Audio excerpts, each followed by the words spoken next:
Evening, everyone.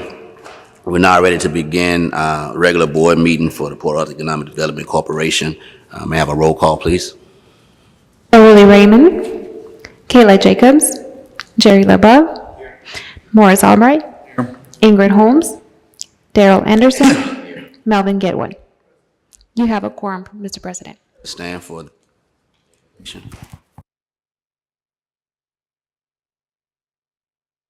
Also want to family of our Baptiste. We just thank you for the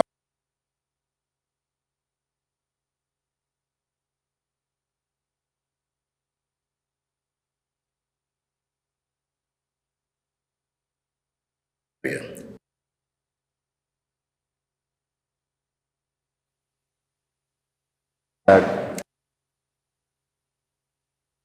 Public for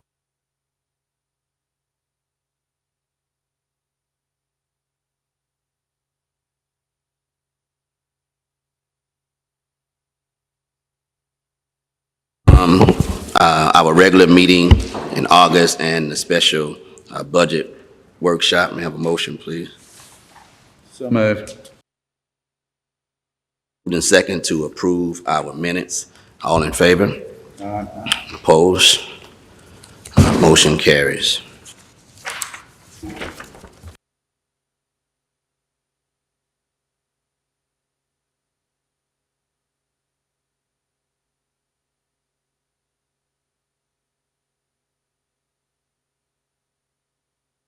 Thank you. Now we have presentations. I am going to go out of order with these because the one I'm looking at, anyway, time for us to do the annual review for our CEO, and I wanted to get the document that we approved on last year as a board in the hands of all of our directors, so you can take the time to fill these out.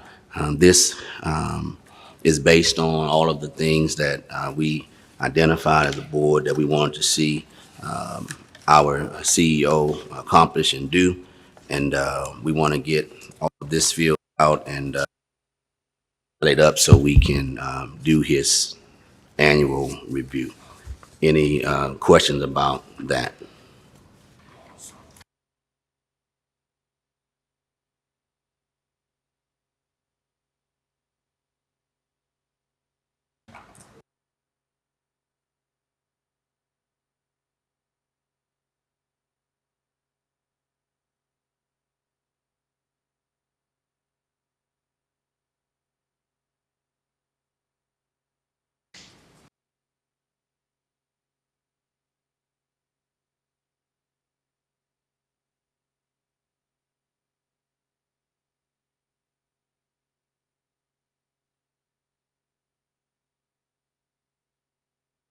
Questions about that? Okay. Let us take the time to get these filled out and get them submitted back to me. I'll get them tallied up, and we'll sit down and go through the results together along. I was thinking we can do our turn them in before, of course. Okay. Turn them in before. Turn them in as soon as possible. We can do it at our November meeting. Laid up. The other presentation deals with PA EDC staff, and there were some questions, and I don't see what's in this folder. Share one had.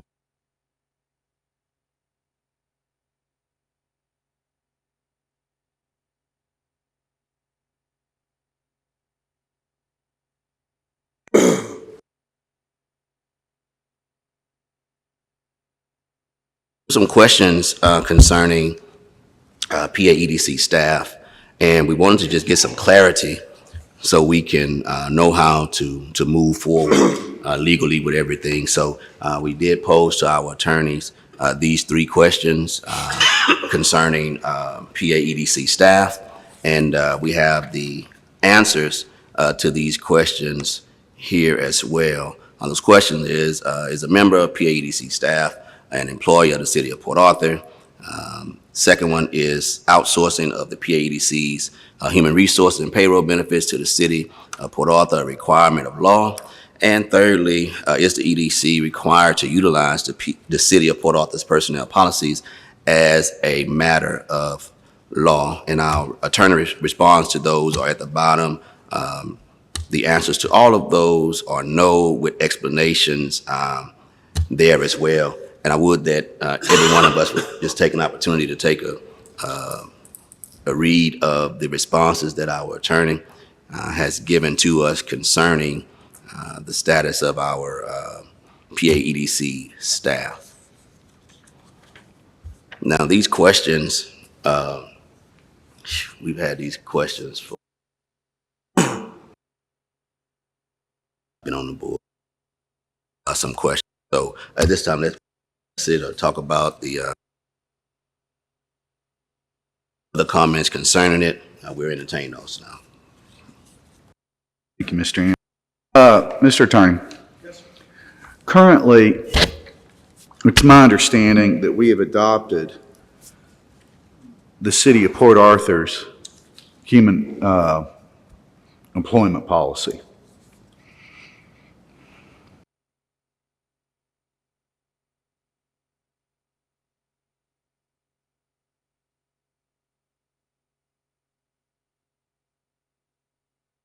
I'm sorry. Me now. Is it working?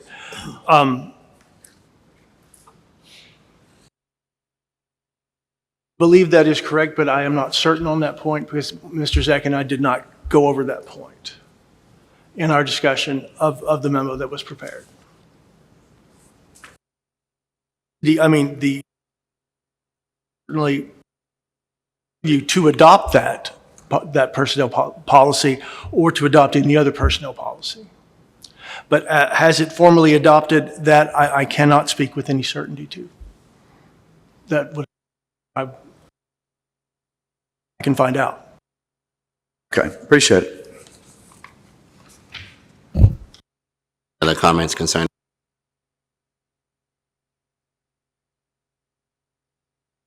At that point, let us move to our next presentation, which is from Ms. The Director of Legacy, EDC, downtown.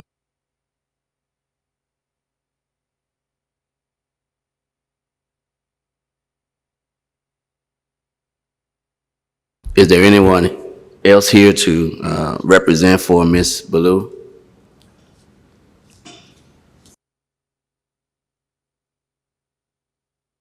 She comes in later, we will give her the opportunity to speak.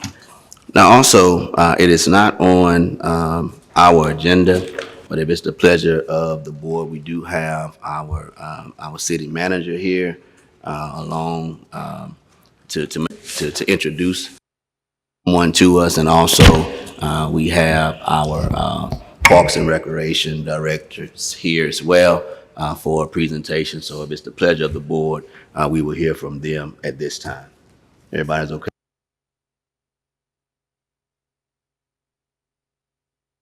Burton.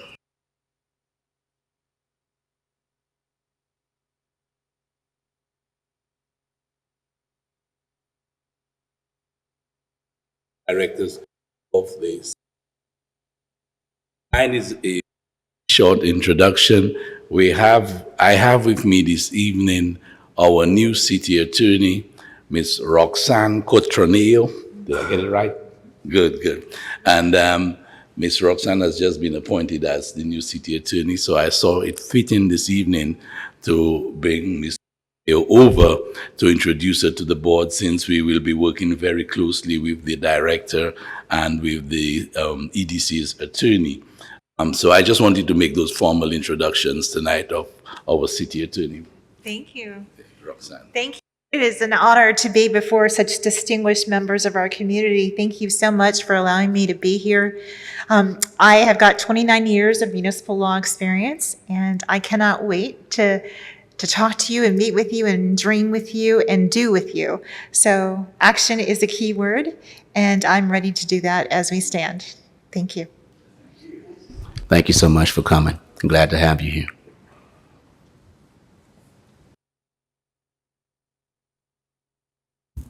Good afternoon. I'm Chandra Alpo, Director of Parks and Recreation, and I just want to stand before you and formally thank you for the funding that was received upon the voters' proposition that was approved for $1 million a year for 3 years. And it is up for renewal. I have legal kind of going through some things with that, and I will have a formal request for that amount to be renewed again because it was part of the original proposition regarding a 2/3 city council vote.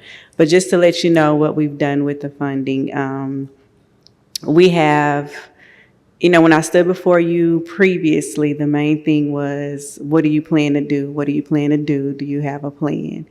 So we spent the time to develop a plan. We have 2 plans. In addition to our Parks Master Plan, the City Council has adopted 2 plans.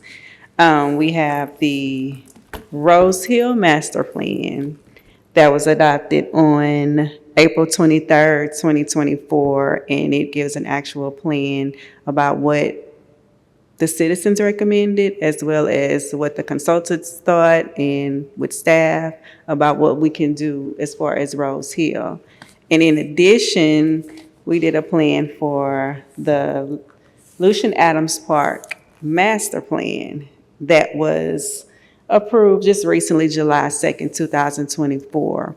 We're also looking into purchasing. We did a due diligence report as well on Adams Park for them to give us an environmental study of everything that's may need to be looked at and addressed as far as that complex when we prepare to do this. As well as we're looking into purchasing some land for the recreation center, because just to kind of refresh your memory, it was for Rose Hill Park, the recreation center, and Adams Park. So just wanted to let you know that we've been achieving the number one goal that we were addressed with, which is the plan. So we have some formally adopted plans, and we're just into legal review. And of course, we'll just be sitting here requesting the additional funding for another 3 years. Yes. The way you stated it, does the EDC board really have a dog in this fight, or is it just up to a 2/3 vote from the city council? So that's the part that's under legal review. The proposition itself read, shall the City of Port Arthur Type A Economic Development Corporation sales and use tax funds be used for enhancements at Adams Park, Rose Hill Park, and the Recreation and Senior Citizen Center pursuant to 505.152 of the Texas Local Government Code at a rate of $1 million per year for a 3-year period, with an option to renew for up to an additional 3-year periods in the amount of $1 million per year, authorization if approved by a 2/3 vote of the City Council. However, that's why I stand before you, because I would like for you to bless and recommend that that City Council does do the 2/3 vote. But I wouldn't, dare just say that we're going to do something without consulting. That's why I'm here today. I'm just curious I'm glad we're talking about 61st. I'm glad we're talking about Rose Hill. I'm just curious where the $3 million has gone into those 2 facilities and the rec center. We have not even spent all of the money. So just to give you kind of a synopsis of what we have done, so we did the plans itself, the one for Adams Park was roughly $95,000. The plan for Rose Hill was like around $39,000. We're looking at buying some property. It's going to cost about $200,000, and the due diligence report was around $18,000. So that's actually what we only spent. But when we got the actual master plans back, so in looking at doing Rose Hill, it came the operable cost opinion from the consultants. It was around $4 million, and the cost for Adams Park came around $30 million. So we still have the initial funds, which will be used towards the building of those parks. Thank you. I heard you correctly, $30 million for? Yes, ma'am. Oh, my God. Okay, so so we have what, you got about 2 million left, and you asking for additional, $1 million a year for, Next. and it's going to be leveraged with other funds. We've been applying for grants. We're not solely going to use this money, just, we've been applying for grants and grants. We're going to have some other fundings coming with it, but we just needed to know what we're dealing with, what we're starting with. We needed to know what was going on, so Rose Hill going to stay on the same footprint, or are you going to acquire land for Rose Hill? not acquiring land, no acquisition. We're working very closely with the Housing Authority to acquire land for the Parks and Recreations Department, because what we have in existence, as most of you all would know, is the old building from the YMCA, which might be 100. So the plan is to do a Olympic-sized swimming pool and other facilities. Just the ballpark figure we are looking at is a $25 million facility out there. I should be in discussion with the diocese as well, because the old convent is next door, and we would like to repurpose that as well. But we're pretty close with the Housing Authority as far as that, for the 5 acres that's at the back there. So we're not going to use the monies that we got from EDC. We're going to use repurpose the monies that we have from the sale of the various parks, which was part of a ballot initiative as well. The local government could allow us to put it back and invest it in the parks out there. So, and as Ms. Alpo rightly said, the BUs, when we first came, the board directed us to get a plan. So now that we have a plan with solid figures, barring inflation, we've got solid figures in there, so what it's going to take in order to implement those plans. So we just wanted to inform you as to where we are. All right, You give us the money, and, All right, just we wanted to inform you. final question. Are you going to keep the old YMCA, or are you just, No, we're going to, we will raise it completely. all right, so Rose Hill will be the only facility before you get to Newtown, correct? Rose Hill Manor, yes, Right. the old building, yeah. And everything else will be in Newtown? Yes, yes. And then we're looking at a state-of-the-art, brand-new facility. Ms. Alpo has been throughout the state of Texas, I must say. We send her and a group of city employees on a fact-finding mission to look at the best facilities throughout the state of Texas, parks and recreational facilities, and come back with ideas as to how we implement. And so that's how we got our facility, and already we have already put it in the budget for the next few years as part of our capital improvements plan to implement that project, Alpo, did I hear you say something about a senior building? That's what the recreation center, it's a recreation and senior citizen center. it is at the YMCA, the old one on 9th Avenue? Yes, ma'am, Okay. 1308 9th I see, I Avenue. have done some work at Rose Hill. I haven't got a chance to go check Port Acres, but I did see the good work that y'all have done over there at Rose Hill. So you plan on building a recreation center? Yes, a brand-new recreation center facility, yes, in the same area that we are now. As Mr. Burton stated, we're going to the plan is to get rid of the current recreation center and then utilize that space, as well as we're acquiring some space from the housing authority that we're about to purchase. And against the park and recreation, y'all doing a great job, but 25 millions and nothing with the EDC. And the streets looking like they are. That's all I have to say. Thank you. Is there a way that we can get a copy of those plans? It's needed. I don't mind providing a copy for it. I definitely won't.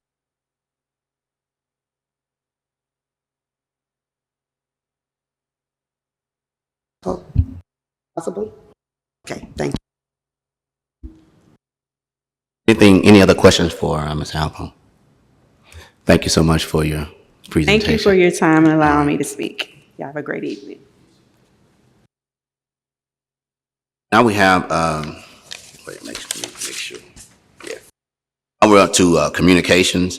We have a letter from Mr. Joe Tent. Stokes, you want to go over that letter? Yes, thank you, Mr. President. The Chamber each month hosts a business development for contractors, and this upcoming month, of course, we did not know that a storm was going to roll in, but the PADC and the Chamber were going to be hosting the Texas Manufacturers Association Council, who were going to provide a presentation to the audience on September 11th. On the second page of this communications, you'll see the speakers that were planned. This morning, Mr. Tent made the difficult decision to postpone this particular event because of the pending bad weather.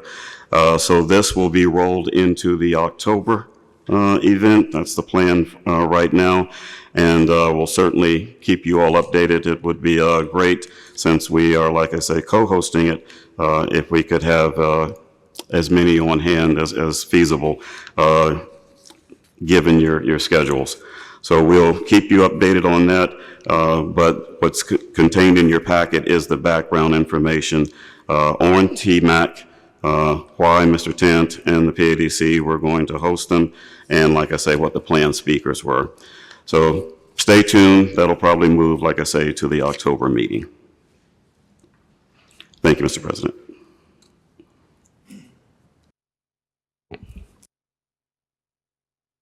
Okay, our next communication is Golden Triangle Days. Sir, we'll be here before you know it. Another legislative session this coming 2025. The dates that Golden Triangle Days will be held is March 3rd and 4th. What we want to do is start getting an idea of what directors want to attend, so that the room block doesn't get filled up and we get blocked out and prices increase. So we will be starting to poll you pretty soon. If you could start looking at your calendar. I know it seems like a long way off, but these things have a way of coming up pretty quickly. And I will, the member of the planning committee, things are starting to shape a little bit. When they get a little bit more meat on the bone, I'll schedule a session where I'll give you an idea of what is planned, the various speakers, what the schedule will be, so forth and so on. But right now, the main thing we want to get a kind of a lock on is who plans to attend, so that we can go ahead and get you registered and get your hotel locked down. SBD's Small Business Symposium. Yes, sir. On the 26th of this month, the annual Small Business Symposium, which is hosted by the Small Business Development Center, will be taking place. You have a flyer there that gives you an idea of what the plans are for the particular event this year. So it turns out the keynote speakers will be from Retail Strategies, an entity that we'll be talking about this evening. And so the hope is that as many of us can attend as possible. We are a sponsor of the event, and so we will have a certain amount of tickets if directors want to attend. Thank you, Mr. President. We're ready for your report. Well, directors, first thing I want to cover is that, as I put in the backgrounder, back in February, at your February regular meeting, staff was directed to look into the process involved with updating the company's articles of incorporation to reflect a change in the name of the corporation to the Port Arthur Economic Development Corporation, and away from the Type A or Section 4A Economic Development Corporation, which are terms that have been phased out by the legislature. In April, at your April meeting, approved an amendment to the Articles of Incorporation after our legal folks had did their body of work and their due diligence to change the name. And you have in your packet the document from the Secretary of State acknowledging receipt of the request,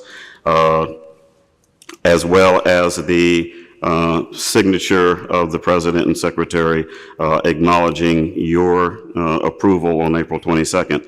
The next steps is that Attorney Zek and his team are drafting a resolution that will be presented to City Council for their acknowledgement and approval of the formal name change. So that we'll get that on their agenda in the next few weeks, and that will wrap up the process. And then going forward in all legal documentation, it'll be reflected the Port Arthur Economic Development Corporation.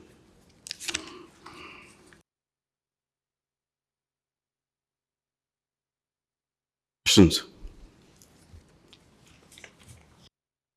On item B, several meetings back, there was a request from the directors to receive a list of the names and addresses of the Port Arthur residents that had gone through the PADC/LSCPA's ITF program. That information is now available. However, because of the sensitive nature of it, Attorney Zek and his team have put together a letter. A template is in your packet. The letter is assigned to each individual. If you should decide that you want to take possession of the information, then you'll just have to acknowledge that letter, and you'll receive the information. Just a reminder, again, of the highly sensitive nature of the information. If you have no use for the information, you can disregard this. You don't need to do anything beyond. But if you do want the information, please let us know right now, and myself and Mrs. Garcia will pass it out to you along with your letter.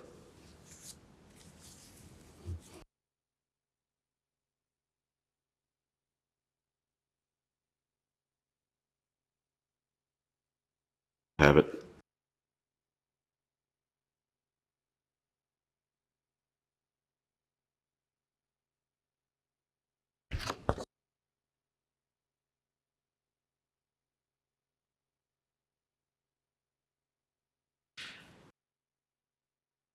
Anyone else?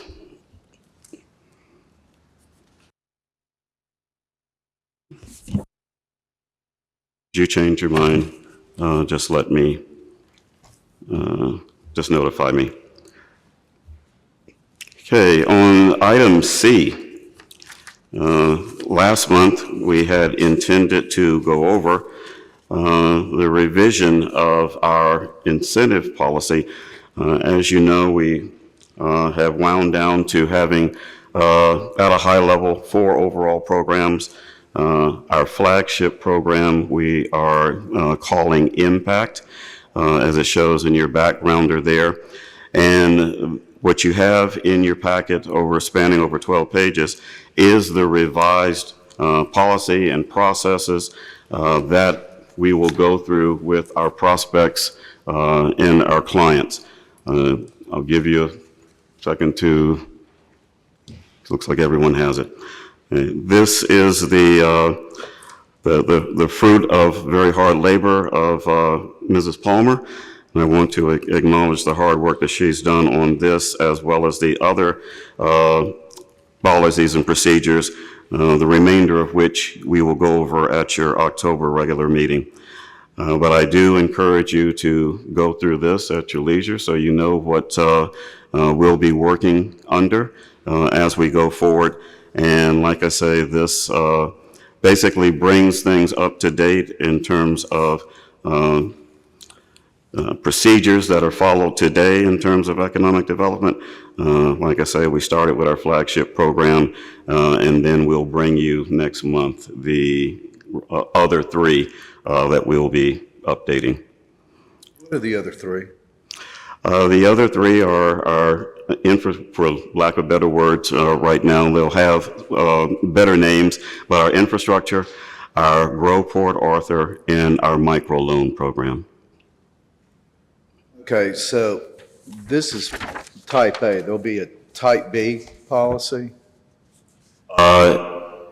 Yes, and more often than not, that will fall under whatever is the special program that the voters have brought into existence. So there may be a time where it's a case-by-case basis, but if we have to give guidance to any ballot measure, we'll certainly do that, absolutely. So but the four ongoing ones that we use on a day-by-day basis, there are those four. This one, which is the flagship, infrastructure, Grow Port Arthur, which I will dive into next month, and the microloan. Yes, sir.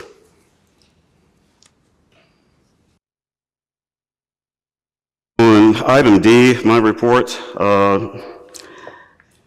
someone in Human Resources teased me today in terms of the process that we've been going through in recruiting for our workforce and community development staffing. We could have just as well birthed a child in the same amount of time. It's been a long time coming, but met with HR last week. We're coming down to the finish line. They are doing their due diligence to assist, and we fully anticipate that, good Lord willing, the creek don't rise, we'll be introducing a new staffer to you very soon, probably at your October meeting, if not before. So that will bring that to a close, and we will immediately, say we, myself, and the Deputy Mueller, will turn our attention to the next vacancy that we have, which is marketing and insights. So we'll keep on this treadmill, and hopefully that one will go a lot quicker than the last two. And then lastly, update on the revised proposed bylaws as well as the policy and procedures manual. At your last meeting, there was a great deal of discussion that terminated with the concept that the code of ethics that had been adopted by the City Council for the City of Port Arthur and had been also recommended by Attorney Zeck that be adopted by this body. Well, once we started to go through that last meeting, if you remember, it was obvious that it was going to require a great deal of work to make it adaptable to this corporation's needs. So that body of work is still ongoing. Both Mr. Red and Mr. Zeck, in Attorney Zeck's words, had quite an August. So some things that perhaps they would have liked to have had done tonight are going to need a few more weeks, but that body of work will be brought to you for your review, redlined, updated, based on all of your comments last couple of meetings in the workshop, and most importantly, getting those code of ethics tight and usable for this corporation. Question, and this is for the attorney. I couldn't find something in the minutes. I could have sworn that we approved the bylaws whenever you were here and we were writing it. We made a couple of changes, but we went ahead and voted to approve it. I believe that's correct. And my notes, remember, bylaws, not Policies and policies, procedures. If I could just add, looking back as I was looking at the minutes that you approved a little while ago, things got, yes, you did, you're absolutely right, but things got stuck on the code of ethics. Does that get rolled into the bylaws, which was not a part of the vote that you took, or does it get rolled into the policies and procedures? And that has to be nailed down, because under the current bylaws, the City Council has to approve both of those instruments. So you are correct, you're remembering correctly, but then it was basically stopped because you went on to have conversation about another instrument that we still have to clean up. Right, but that being said, what you're calling an instrument, both the bylaws and policies and procedures, from the way I've read it, both have to go to council. Correct. Yes, sir. So, I mean, it doesn't The bylaws are clean right now, unless you want to dirty them up, and you can just stick the code of conduct inside policies and procedures, because both have to be approved by the council. That would be at the pleasure of the board. I'm just telling you what my remembrance of and I understand your that, August but- meeting. And this is my remembrance, and please, especially the directors that have been here much longer than myself. The code of ethics is currently embedded in the currently valid bylaws. So you stopped last month at making a decision on whether or not you wanted to continue with that or roll them into the policies and procedures. If I'm city council, don't bring them to me until you've made that decision, because I don't think they're clean. You may be 90% there, you may be 95% there, but there is a thing out there that you've decided, you want, but you haven't decided where you're going to let it land. That was my understanding, and I could be completely wrong. It sounds like we need to make a determination on where that goes, because how can you bring us back bylaws and policies next month without having that in place, or am I missing something? Would bring you code of conduct, where it's a policy and a procedure, or do you wish to include that as part of the bylaws? And what we're working on is our expectation is to bring you a red line code of conduct. You make whatever changes or adopt it as you wish, as the pleasure of the board. Then, once that has been done, the board can decide which of the two governing documents it wishes to put that into. And then you would just simply add the code of conduct to, as the next section of the bylaws, or as the next section of the policies and procedures manual. So the policy and procedures and the bylaws would actually be completed, ready for us to approve, but just without the code of, it'll be on the side for us to approve. Well, whatever document that you put the code of conduct into is going to have to go before council, as is the policies and procedures manual, and as is the bylaws. So I think it's a cleaner and more effective use of everyone's time to get the code of conduct in order, decide which document you wish to append it to, then make that vote, and then present both documents at the same time to the city council. The reason why it was brought up, I had brought up about the code of ethics.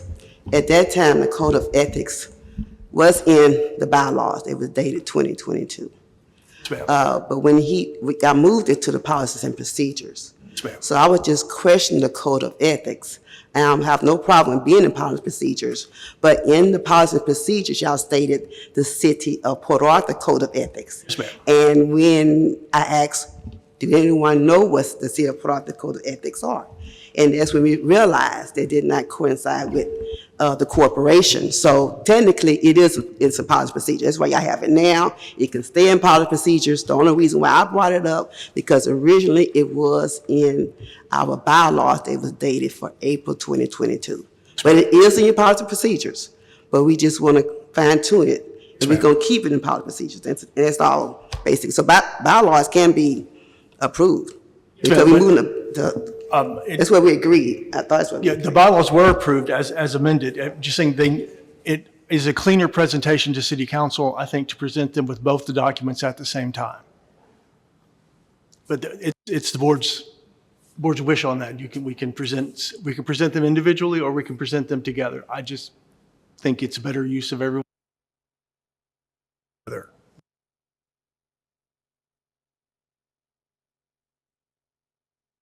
And lastly, but very importantly, you have a card at your table to save the date for the grand opening. Yes, at long last. Please mark your calendars as appropriate. Thank you, Mr. President. Excited to have the save the date for the press building. Mr. President, I did receive a message from Ms. Ballou. She's on her way. So we'll just keep going, and then if you want to accommodate the presentation, it's up to you. Just letting you know. Unfinished business.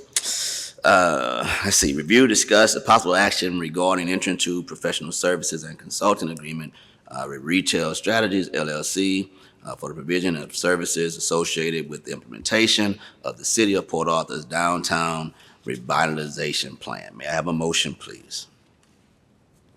So moved. Second, Mr. Stokes. Thank you, Mr. President. This was presented at your last meeting and was tabled, basically removed, and I was directed to consult with the City of Port Arthur's leadership to basically gauge their commitment to the overall project, to the implementation of their revitalization plan, and to have Retail Strategies be the subject matter expert towards that implementation. In your packet connected with the background, you'll see a letter from Honorable City Manager Ron Burton stating his commitment to the project, commitment to the implementation of the City of Port Arthur's downtown revitalization plan. And so if that is deemed appropriate and meets satisfactorily with the request from last month, it would be the recommendation of staff that we proceed with the approval and then sending it on to the City Council. Questions? How much is this for? $35,000, sir. I thought, if I recall, haven't you went to city council already with this, with Joe and small business, and said it was a partnership already? And then it was brought back here once or twice and we rejected it? The timeline of events at your January regular meeting, you approved the proposal in the state that it was at that particular time. In March, the City Council took up the measure and basically made a number of requests in terms of things that they did not particularly like in the proposal. In April, myself, my counterpart with the Small Business Development Center, as well as Retail Strategies, gave a presentation to acknowledge and to basically clear up the things that the City Council had wanted to have addressed. That then turned into the proposal that's before you now, addressing the various things that the City Council wanted addressed. So it is different from what you approved in January. Now addresses the things that, like I said, that the City Council wanted addressed. And in a nutshell, at a very big picture, what they wanted was it to be crystal clear that the wheel was not being reinvented, that their already existing downtown revitalization plan is what would be implemented under this project. And now the proposal clearly articulates that. And it's, to me, it's Port Arthur's wish. The city manager likes it, well, that's fine. But why would we get involved in it and spend $45,000? What are we going to get out of it? We get, as the Port Arthur EDC, the continuation of our role as the leaders in economic development. There is no shame or excuse in taking the bull by the horn sometimes and just making sure that things move along, keeping in mind that at the end of the day, we're strategic partners with the City of Port Arthur, with the Chamber of Commerce, with the Small Business Development Center, and we all at various times take the lead in moving things forward on behalf of the community. In this particular case, it is my recommendation to you that we take the lead on this particular effort. We are in the best position in terms of working with the subject matter experts to move this project along, keep it on track, and make sure that the necessary results are achieved. I have a question. Previously, at the previous meeting, when we looked at this, there was a graph that had the different, I guess, like stage gates, if you will, It's of in the here. project. It's Yes, in here? Yes, ma'am. It is. With the persons responsible? Yes, it is. That is still in there. Go ahead. About 4 or 5 pages in. President, due to the fact that we just receiving this information, I would like to amend the motion that we can move this to next meeting so we have time to review the information. We just got it Sunday evening or Monday morning. I think it's unfair to the board to try to review it during a meeting. So I think that we should give an opportunity to review it and bring it back, either have a call meeting if it's something expedient that we have to act on, or put it on next, and that's my amended to the motion. So we're asking that it be tabled? Review it. Okay. Sunday morning, Sunday evening.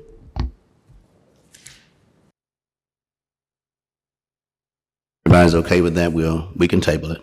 It's fine with everybody? Fine. Yes. Let's table unfinished business item number 1. Item number 2, to review and discuss the possible action regarding the City of Port Arthur's reimbursement of expenses to PA EDC for the lift station rehabilitation at the Spur 93 Business Park as requested by Director LeBeau. May I have a motion, please? So moved. It's been moved. Second.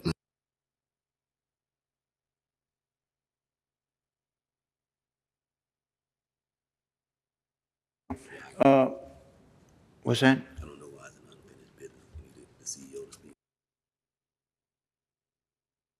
To give us I'm assuming it's an unfinished business because we discussed it at last meeting and it's something that was requested. Yes, I was requested to enter into conversations and negotiations with the city manager regarding some degree of repayment for the replacement of the lift station at Spur 93. Back in the middle of last month, we sat down, had those conversations. He then discussed the matter with staff, and the letter that is in your packet from the head of the Water Utilities Department basically outlines, is my understanding, their stance, their response, my interpretation, and the city manager had to go and take care of the emergency that we have coming up. Condense those 4 or 5 paragraphs down to one. It looks like it's the city's opinion that when the design came along for Spur 93, it was intended to be a business park, and all of the infrastructure was designed around that particular intent and capacity. I think anyone would not argue that over the course of time it has become more of an industrial park, especially with the advent of our client MPW. And so it appears that their interpretation is that had the original intent been an industrial park, the lift station and the supporting infrastructure would have been designed to reach the capacity that it now is after undergoing construction, which would have, in their opinion, been covered by the PA EDC.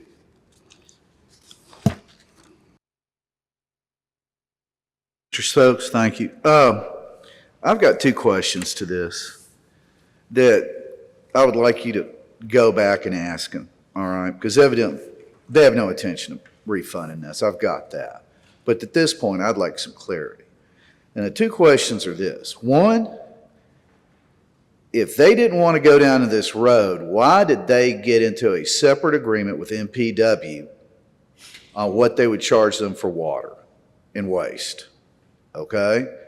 And then the second one is, what major maintenance cost are they saying that we assume?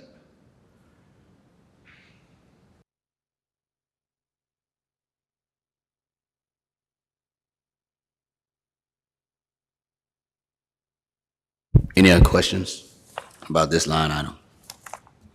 Yeah, well, the only thing I was going to bring up is, Mr. Stokes, you made a statement a long time ago that they was slow pay and we was going to get our money back.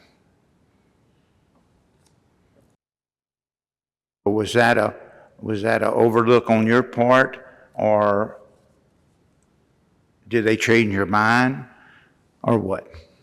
Dr. LeBeau, I apologize. I really do not have any recollection of that. But our strategic partner, neither or us, are going anywhere. The conversations will continue. Director Albright has given direction for further conversation. Intermingled in that conversation will be continued conversation about payment, because that's really the basis of the two questions that Director Albright has that he'd like some information on. They still involve costs. So that conversation will continue. I do not think we're putting a bow on that right now. Well, maybe when you're looking, maybe you can go back to the meetings and see what you actually said, and that way that would clarify that easy. So one of the things we have to consider, and I'm sure everyone here is considering that, is the fact that it is a partnership between the city and the EDC. I think one of our major things, and it's not just about this agenda item, it's about a number of different things, is that it's a fair give and take type of deal when we're working with the city, because sometimes, I can't speak for everyone on this, sometimes it feels like, we're giving a little more than we're receiving. But at the end of the day, it's all for the city of Port Arthur, and as long as the city is moving in a direction and we are getting something for it, there's going to be some give and take, Now, I'm not going to say I want to be on the wrong side of the give and take, you understand? But there's going to be some give and take there. And in this particular instance, with what was going on, it's just one of those give and take type of deals. And that's to be expected. But what I do hope to see in the future is what we get in return for that when we come back down the road of having to partner along the line with the city on getting something else done in the community. Because I'm hoping we're getting ready to do some bigger things, but we will have to sit at the same tables to make those types of decisions. So with this particular item, I don't believe there's anything for us to vote on or anything there. Nothing is happening there. Just some instruction going back for Mr. Stokes. So we will be finished with agenda item number 2 if there be no more questions. Okay, let's go to agenda item number 3. To review and discuss the possible action regarding PAEDC's CEO's P-card transactions and all supporting documentation over the past 12 months. Mr. LeBeau, may I have a motion, please? I'll make a motion to remove. I second. All right. Been moved and second to remove this agenda item number 3. Do we have to vote on that? All in favor? Aye. Opposed? Motion carries. Agenda item number 4, to review and discuss the possible action regarding documentation provided by the City of Port Arthur City Manager and Human Resource Director as it relates to the hiring process of the PAEDC's Business Attraction, Retention, and Expansion Manager, also requested by Director LeBeau. Have a motion, please. Second. It's been moved and second. Director LeBeau? You,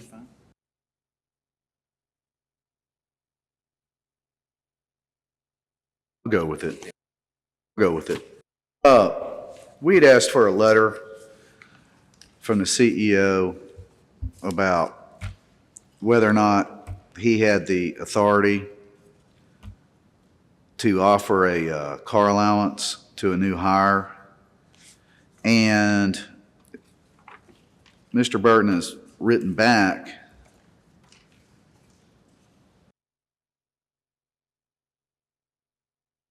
with kind of a broad deal, but a template, and the template doesn't say anything about moving expenses or car allowance or anything else.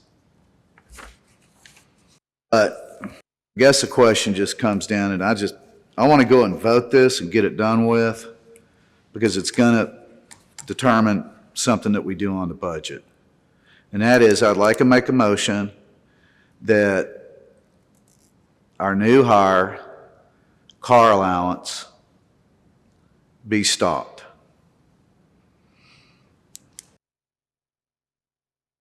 we already have a motion on the floor, right? We have a motion on the floor, and that was for discussion and possible action concerning this. Right, so I'm bringing it to action. I'm asking for a vote. Motion is, what the, where we have to remove her car allowance.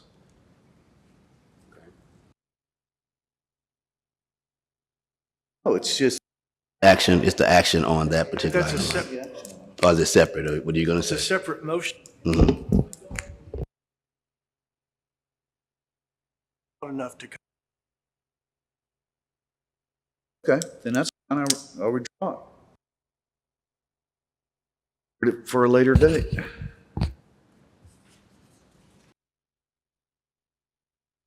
Secretary, motion that this item be removed.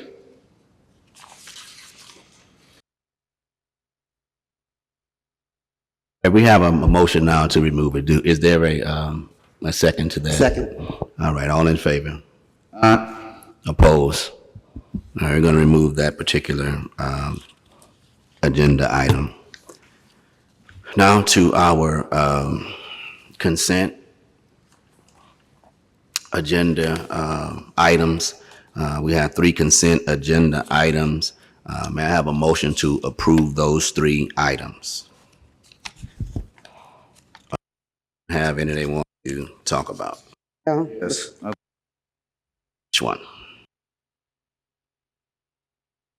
number 3. Oh, no, I want to pull number 1 too, but not for any big reason except to bring up something technical. Okay, so let's go ahead and approve our consent agenda item number 2. May I have a motion, please? It's been moved in second to approve agenda item number 2. All in favor? Opposed? All right, let's go back and look at agenda item number 1. Review, discuss, and possible action regarding consideration of a proposal by the Preferred Facilities Group of the facet repair of building at 501 Proctor. So move. Stokes. And Deputy Miller, would you brief the board, please? Sure. Good evening, board members. Before you, you have a proposal by Preferred Facilities Group of Port Arthur. This is to complete some repairs to the side of the building here at 501 Proctor.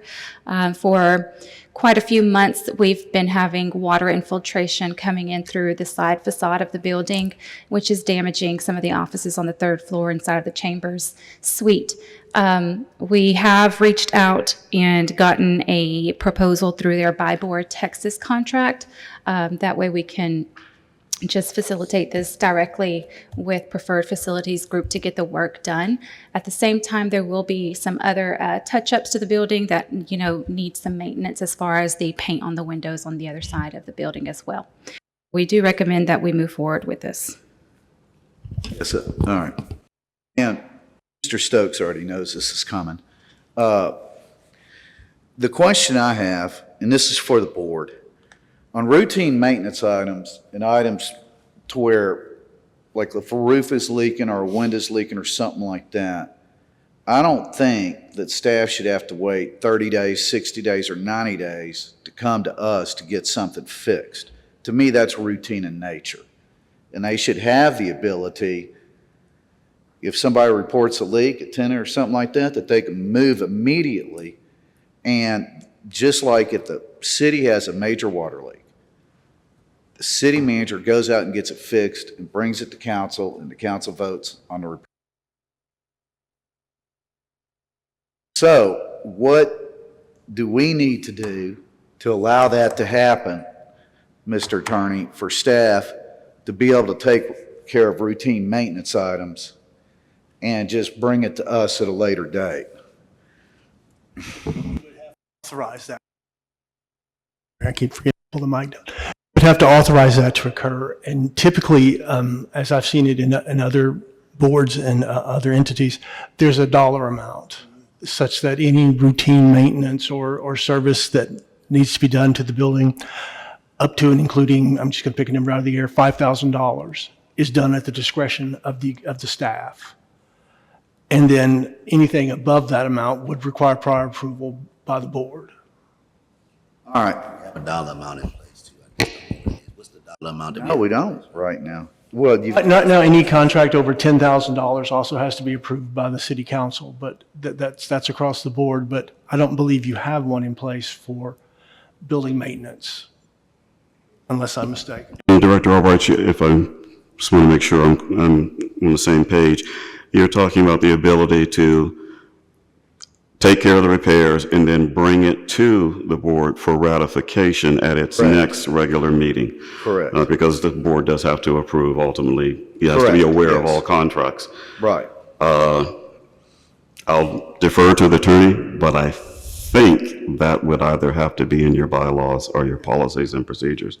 He is correct in that you're going to have to delegate that power in one of your governing documents, such as the bylaws or the policies and procedures, to allow, like an emergency situation is typically what it's described as, to allow the staff to act quickly in the event of an emergency or in the event you have damage to the building that if it is not repaired quickly, it's going to lead to further damage.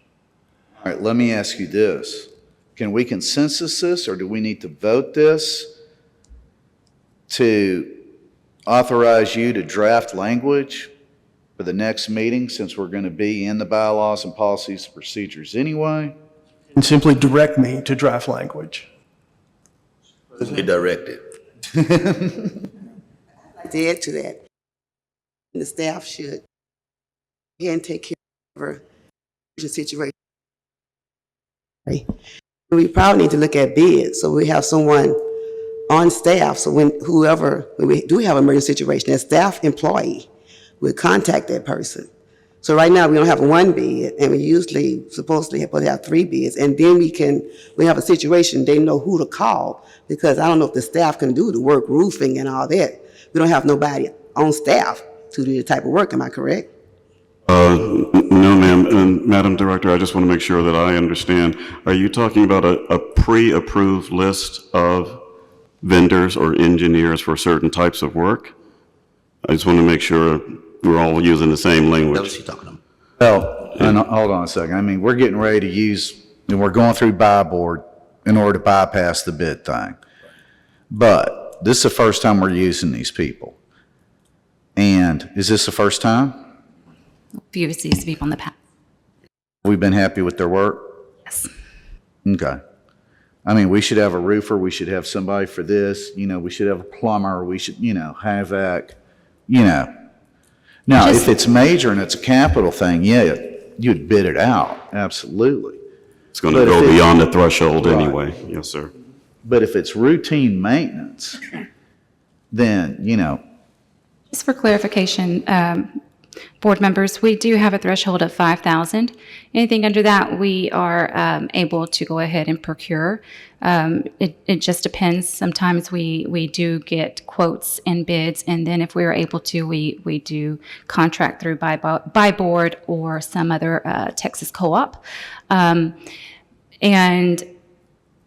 Mr. Attorney may want to look into, but I think what you're referring to is emergency purchases, which, for instance, I'll give you an example we just did with the lift station. Because we don't follow certain procurement policies, we are able to make emergency purchases and have the board ratify it after the fact. So we might just need to verify that with Attorney Zek. But Right, but what we're talking about is just maintenance to the buildings that we have, okay? The station technically was a capital project that was known long before it became an emergency, okay? The station, could have been done a different way. It wasn't, and that's water past the bridge. But we're talking about, taking care of our capital assets that we have.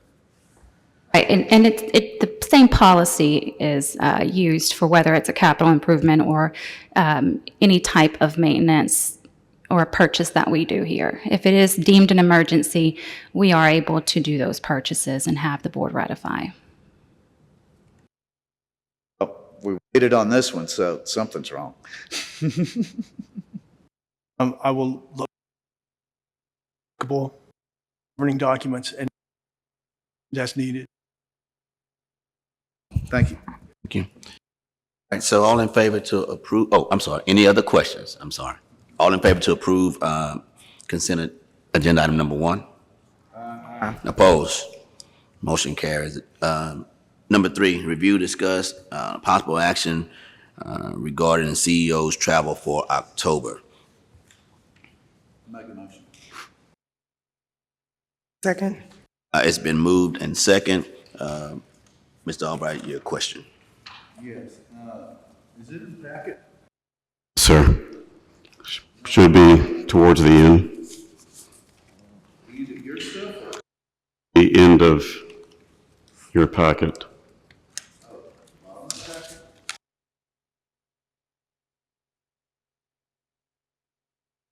Is this being provided to us?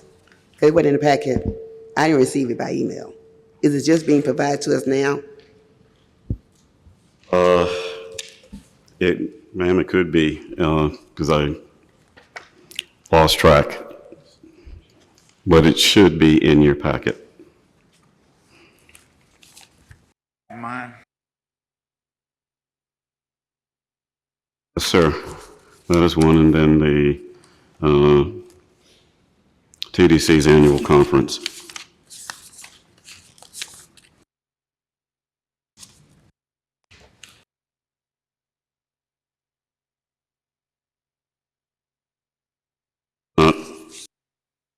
Sending it, we can.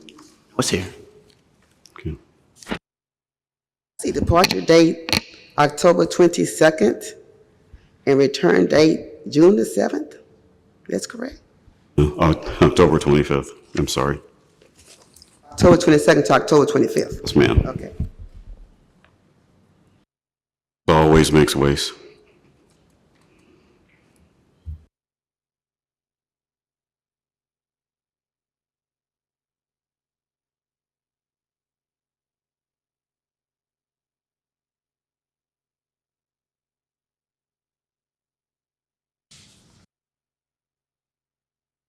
First going to this?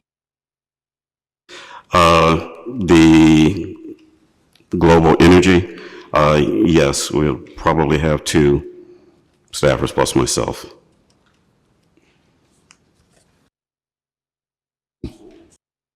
It is 2 days. We'll leave on the evening of the 8th, come back morning of the 10th. So it's just a 1 day? In terms of the actual conference, yes. Okay, is it October the 22nd? You said something, October 22nd through October 25th? Yes, for the TEDC Oh, yeah, annual another event. one. Okay, I'm sorry. And for another the one. GHP, that's the 8th through the 10th. I don't, The sheet right before that one. This item have any budgetary impact or no? The projected expenses should be attached, and they are, This is the Future of The 8th Global to the Energy 10th. Conference that I'm Yes. referring to. one page, okay. it is $850 in round numbers, ma'am. It should have been a front and back, and if not, something went haywire.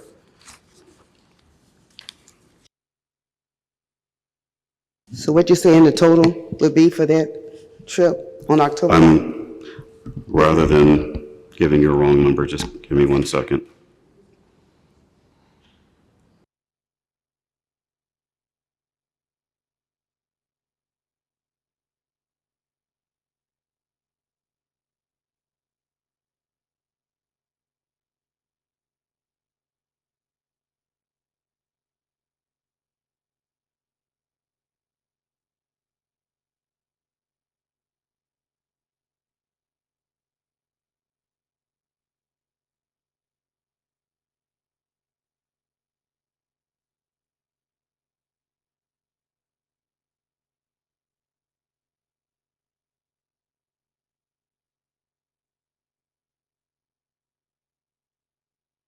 Mr. President, let me suggest this, because it doesn't look like it printed out. Let me go ahead and bring it up. In the meantime, I see that Ms. Ballou's here. Before you go into non-consent item 1, her presentation was in conjunction with that.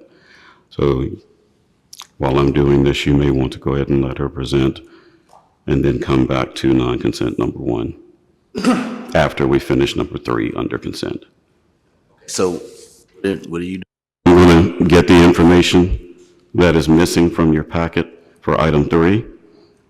And while I'm printing that out, this will probably be a good time to go ahead and let Ms. Vivian Ballou do her presentation, because it is tied to item 1 under non-consent.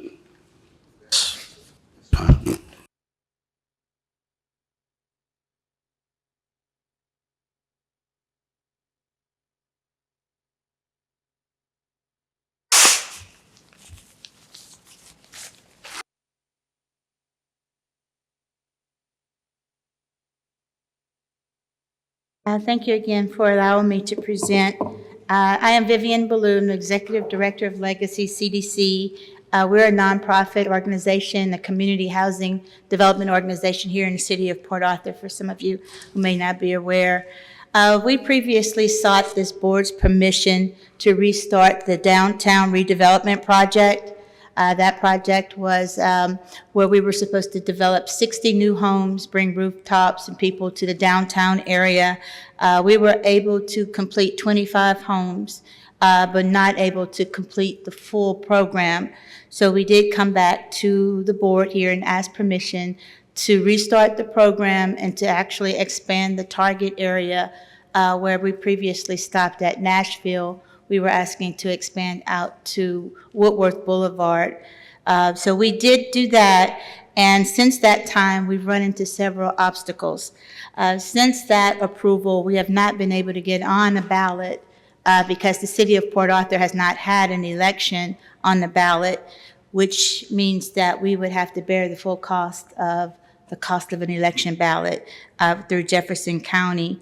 So we were here tonight to ask for assistance or sponsorship into placing the item back on a ballot. There is a November election, which the city of Port Arthur is not on, so we would bear that cost, or the May election, so that we could get the program back up and running. This cost was previously paid for or sponsored by this program in the beginning of the program too, so it's not any different from the way it began.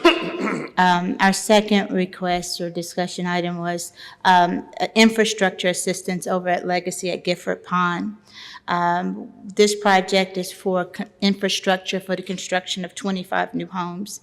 which is located at Proctor Street and 6th Avenue. I do have the rendering.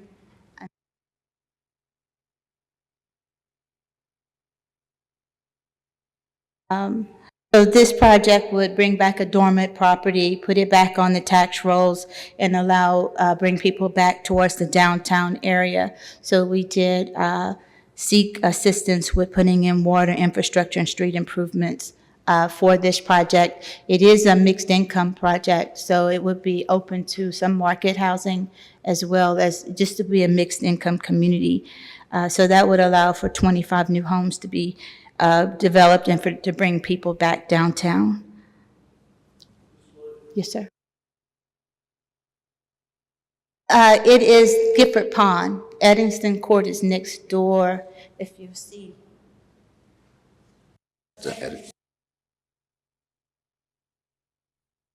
It's vacant land, it's 7 acres.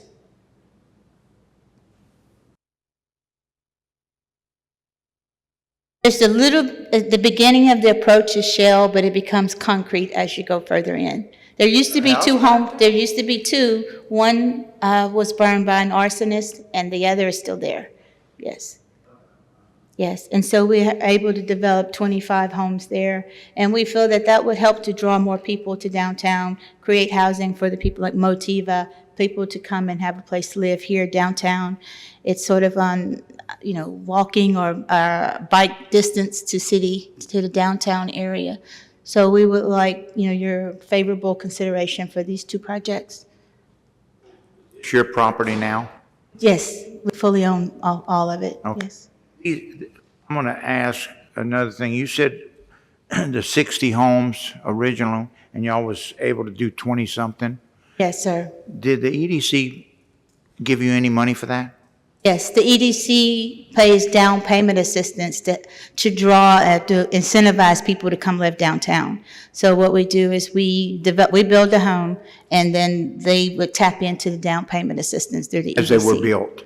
Yes. Never the 20-something homes, no money was ever given for that. It was just the 60 homes. Well,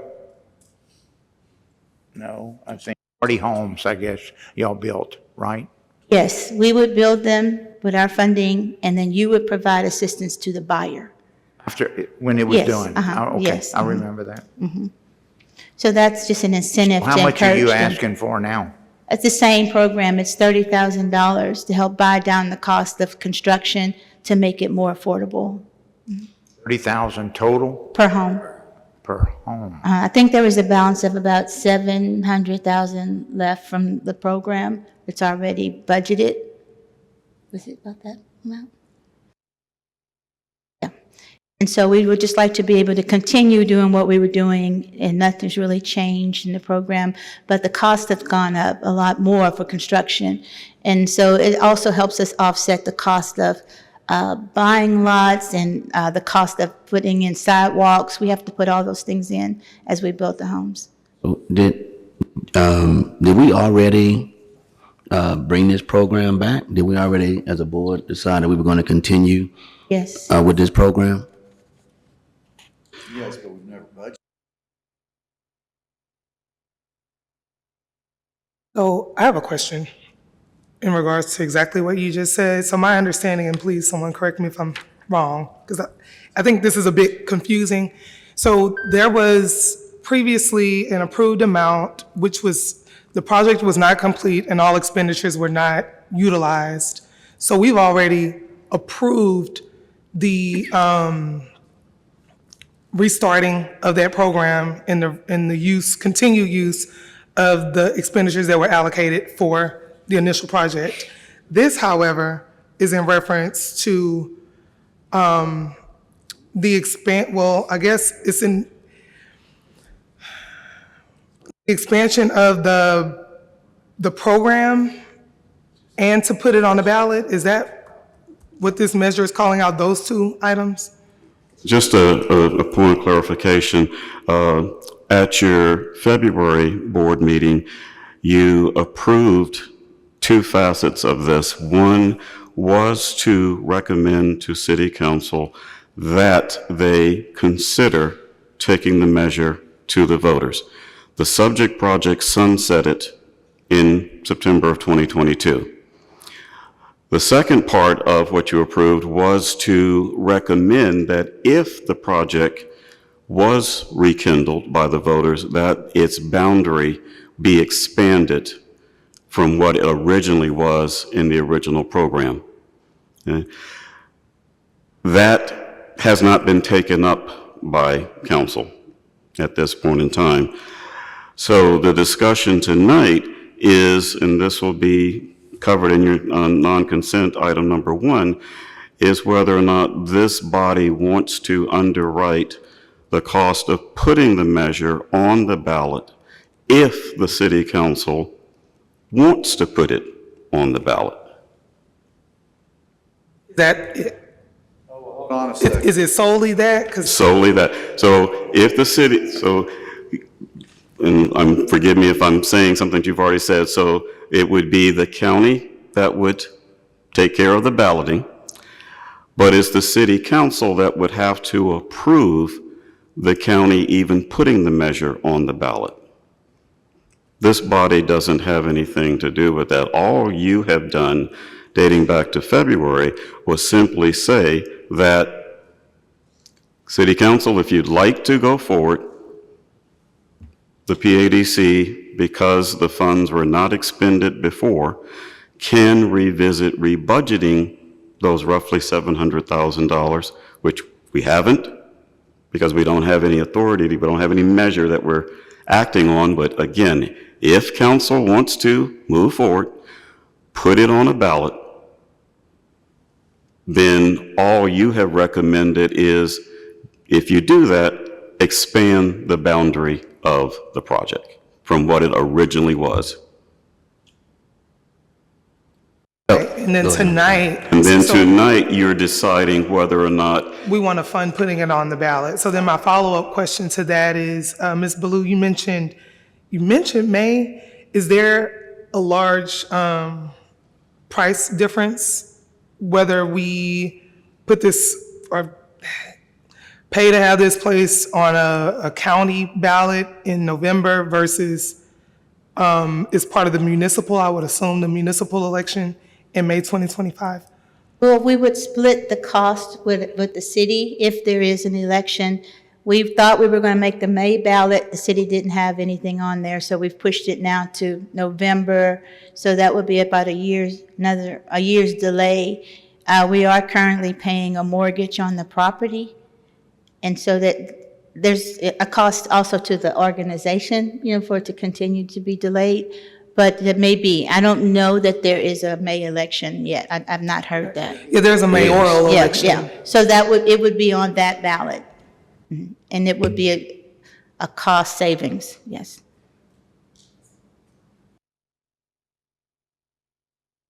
I have, how successful have this program been? I know you built 24 homes. How successful?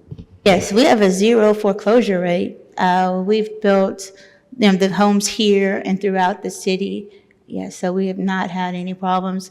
We've brought value. When we built our first house, our first appraisal was $99,000. We built it for $125,000. So it was, negative.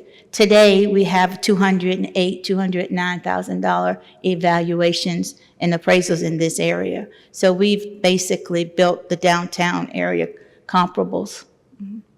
What criteria would the person would be interested in building a home? What the criteria? Besides the $30,000 down payment, we would furnish.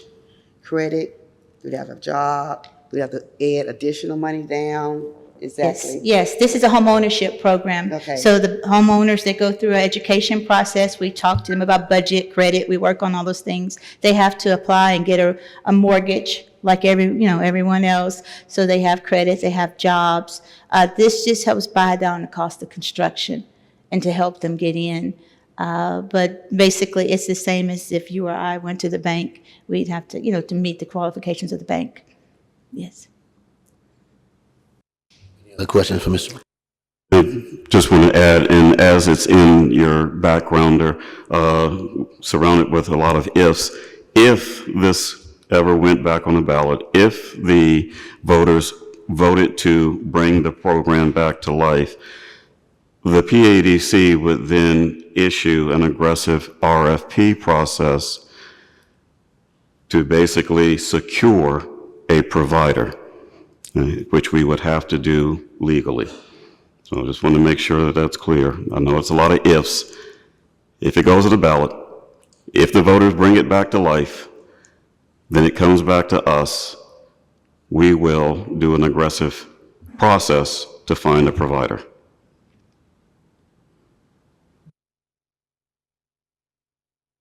The cost to for this ballot measure, is that what I'm looking at as the budgetary impact? It's 50 to 100,000. Yeah, we were just given a range by the county, so we don't know yet until they create the ballot, I guess. Would it be in May? That would be for November. That would be for November. Ms. Ballou, when was the last time you talked to the county?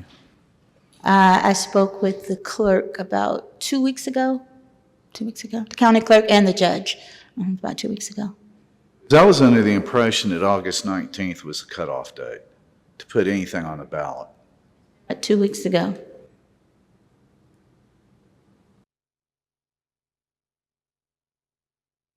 I don't want to speak for Ms. Ballou. My understanding is that they're holding.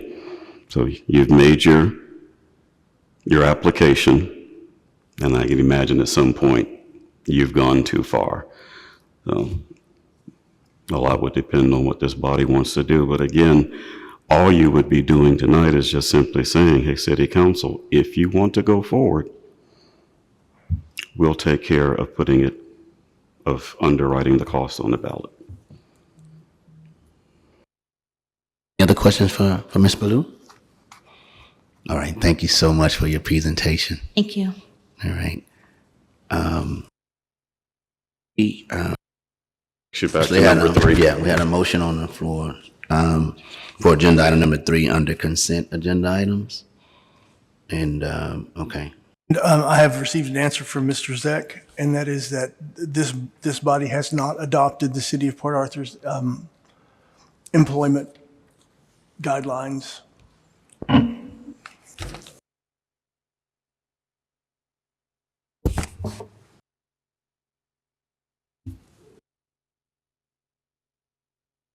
Mr. Stokes, you said 2 other people are going on this with you?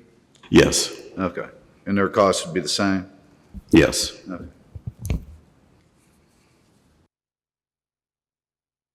Questions about the travel?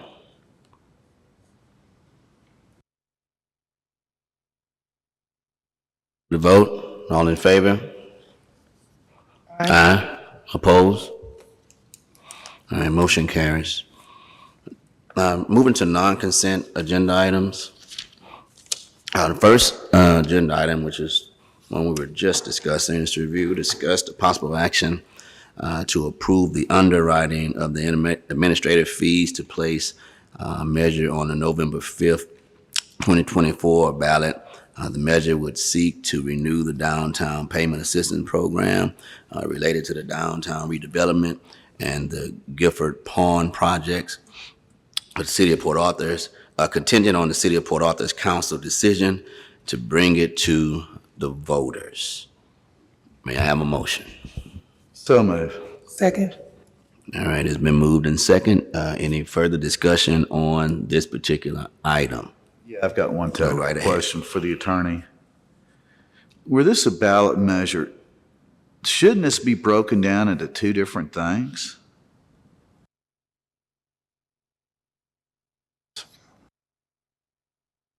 As I read it from what I'm looking at here, that would be 2 different issues. So it would be 2 separate ballot measures. Now, I'm not an elections attorney, but just applying a little common sense, which we all know how far that'll get you, to election law, it would be 1, do they wish to continue the program?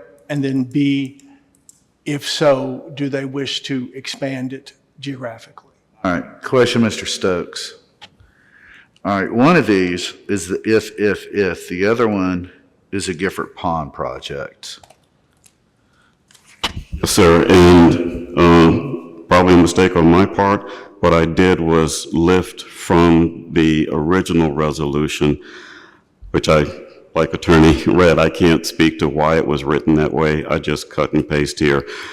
But now that you asked that question, it probably is two separate things. And obviously, we'd get that clarified with the city's attorney.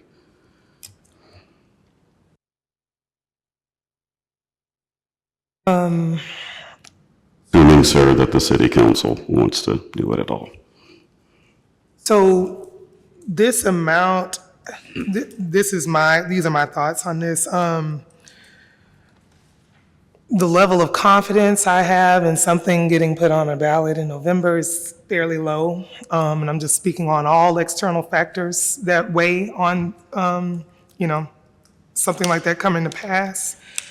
I also believe that it would be cheaper budgetarily to do this in May. So if May is a viable option, that is what I'm leaning more towards. I did vote in favor of the expansion of the boundary and the continuance of the program at the previous meeting, and I do want to see this on a ballot. I'm just not sure that it being September and the election being in November, that's truly enough time to not only get the measure placed on the ballot, but for Legacy to do the work necessary to educate voters on the measure that's being placed on the ballot. So for that reason, I guess if I could make a motion that we consider this item, but for a May 2025 election.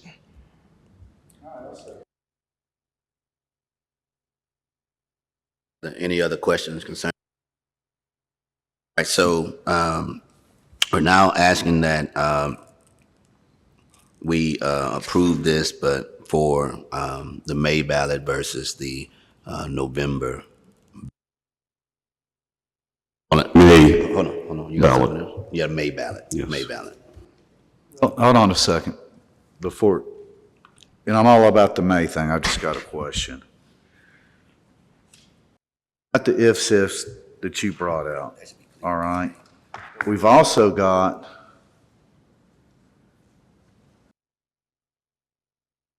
separating.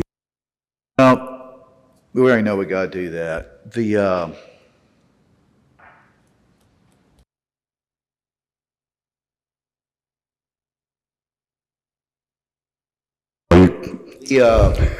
what guidelines are we going to follow? Because aren't we caught underneath HUD with this, and there's only a certain demographic income level that qualifies for this program? Because the last one, if I remember right, it was run through the city's HUD criteria, and you could only make in a bracketed amount. Ms. Malou is still here. I'm going to defer to her. I think at a high level, you are correct. Pending whatever are the current standards when this comes to reality, if it does. Now, previously, the limit is set at 120% of AMI, which is higher than what the city uses in its HUD programs. But what we would do is we would have the city do the certification. So we would collect the application, send the file over to the city. They would basically say, yes, this person meets the 120%, and then the file would come over to the EDC for the check to be cut. So it is a little bit higher than our normal standards. It's 120%, where we normally stop at 100% of median income. 80% of median income. So this is for 120% AMI. Just for knowledge purposes, approximately how much is that? So basically, you could probably make, on our normal program, someone maybe at 80% with 4 people in the family would make $45,000 a year.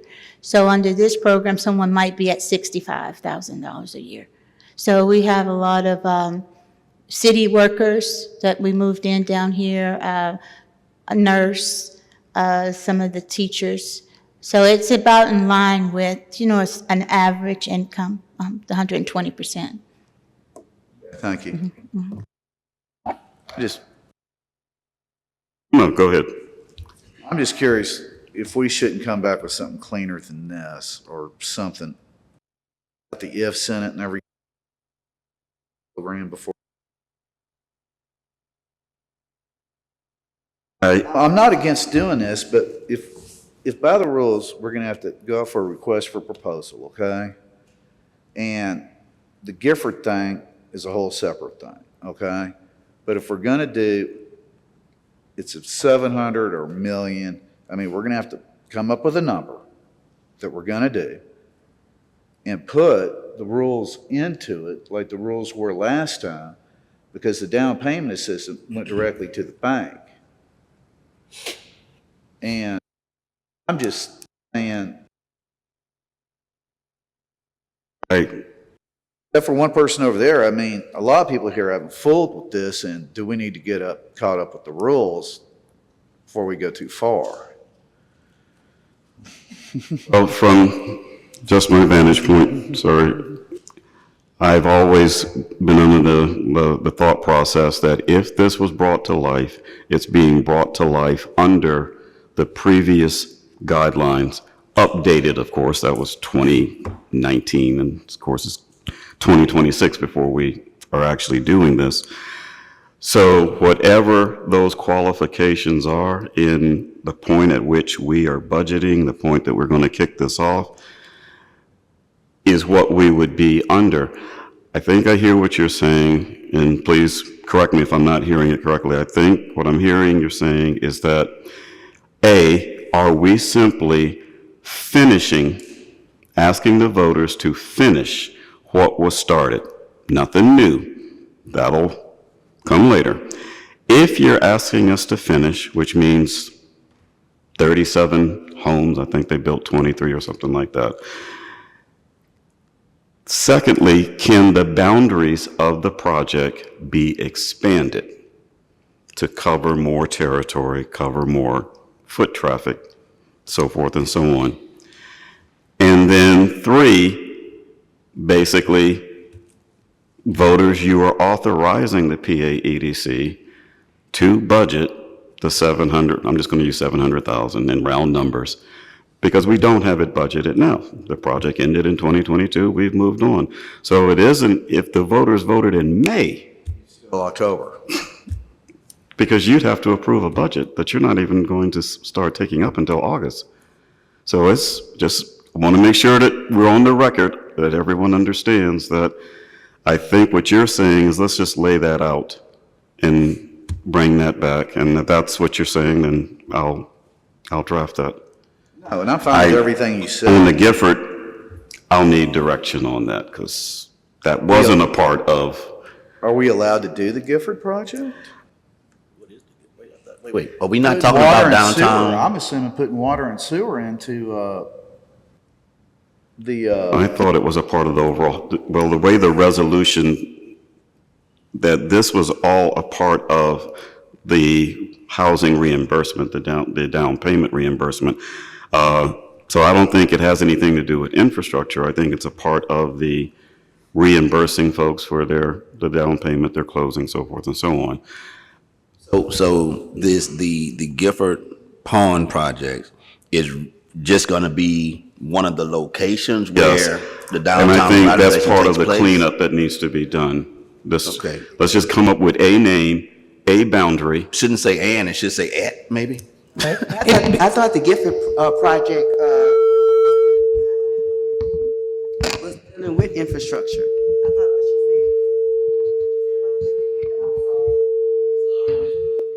said. Don't mind. You mentioned about regarding infrastructure that you was.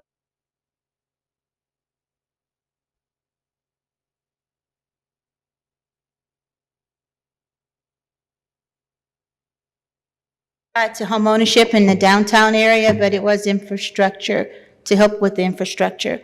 Because there is low, and the person who would live there would be entitled to any type of down payment assistance also.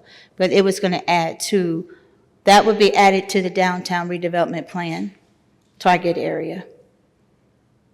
But it was infrastructure. I was going to ask, so that's not a part of this. That hasn't been It's requested. not what you would be at, what the city council, That's not the. under your recommendation, would be asking the voters to consider. What the voters would be considering is simply bringing back to life a previously existing project under updated criteria. HUD rules that prevail, changed boundary. It is not for anything else. That would be a separate measure, and if Has yet to be requested or has not has been yet to be brought before the requested, board. you have not been approached, you have not even considered it. So, I think it That's- may have been before, maybe it was before you were here. It was presented to the board, I believe, at one point, but I don't remember who the ED was at the time, I'm sorry. to We for presented, this I think, group, for this body to do to put in infrastructure? yes, sir. Ingrid was still here. It's been a while. I think it was mentioned, it hasn't been brought before the Maybe- board, and it maybe I hasn't been didn't vote voted on it. upon, it hasn't been Okay. an Bob, do you agenda re- item. Do you have any recollection of that, sir? Yes. I don't, no. Okay. I think it Young, was Ingrid and. excuse me. Madam. Excuse me, please. I do apologize. Let's get back on track. So we're talking about doing something for a May ballot, right? Are we doing that? Is it clear enough for us to do that? Is all I want to talk about right now, so we can vote on that and move on. So are we? I don't think it's Board. clear enough. Do y'all think it's clear enough? Well, the only way it becomes clear is if I make a motion that we strike everything from downtown redevelopment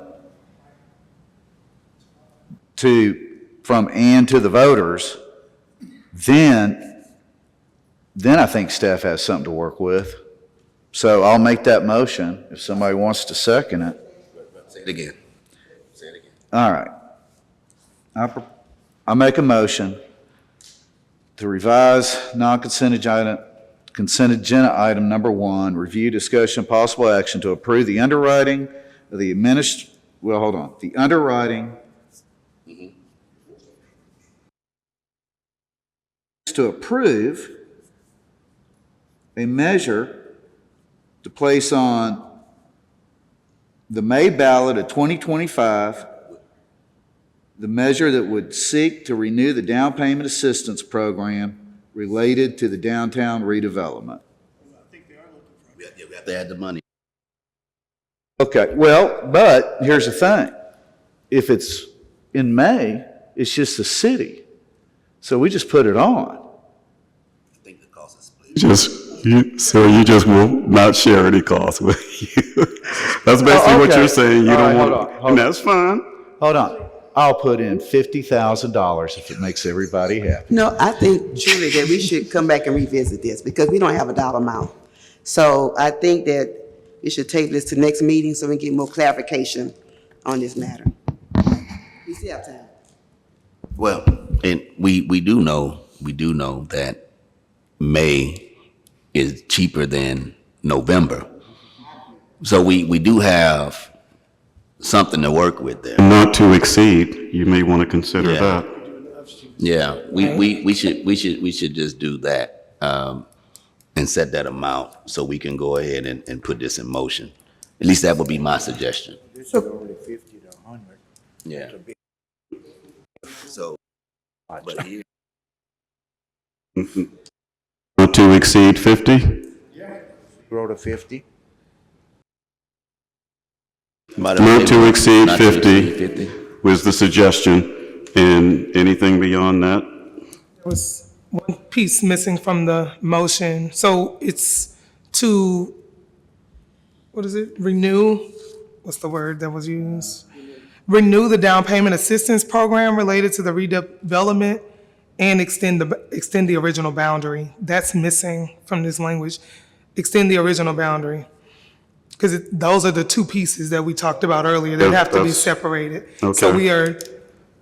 you've made a motion to approve the underwriting of, yes. Underwriting. A motion To to exceed. approve the underwriting of administrative fees to place a measure on the May 2025 ballot. The measure would seek to renew the down payment assistance program related to downtown redevelopment and extend the original boundary to, whatever, however we classify that.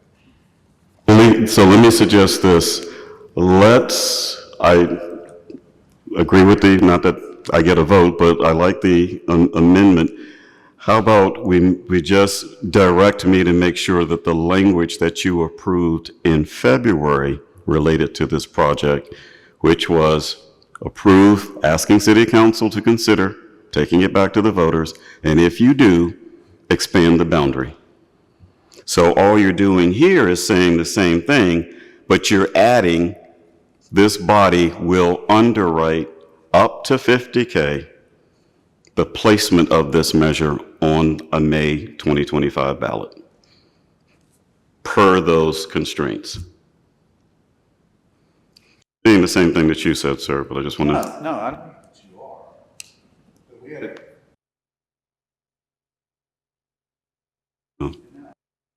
Yes. Oh, anything that you say to renew the old program is automatically tapping what was left over.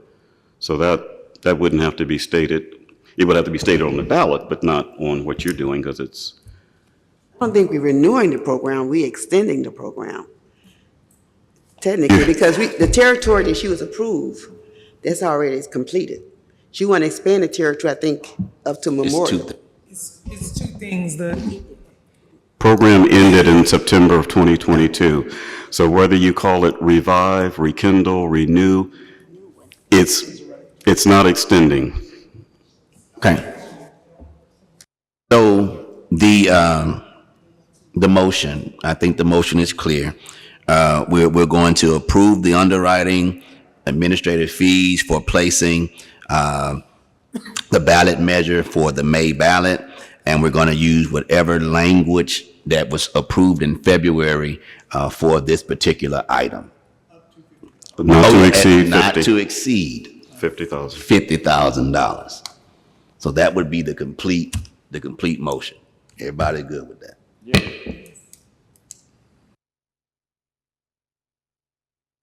Let's go ahead on and vote this. We amended the motion that was out there. We had a second on that, so let's go ahead and vote.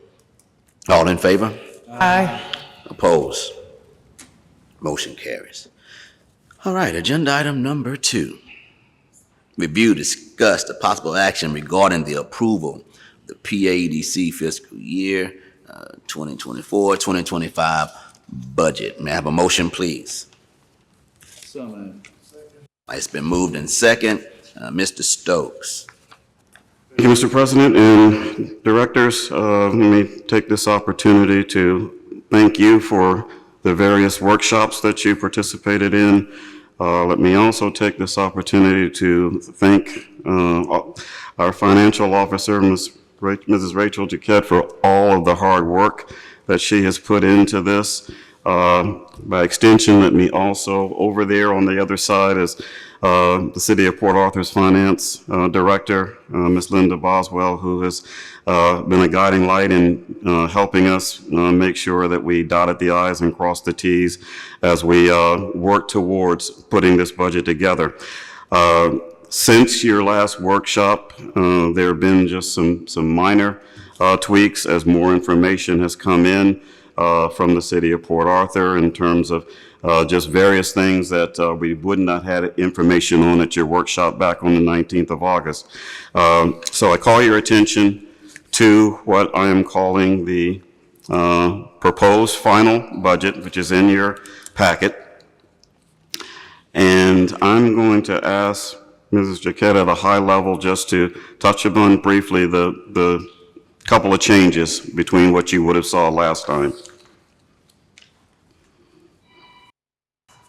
Good evening, Board.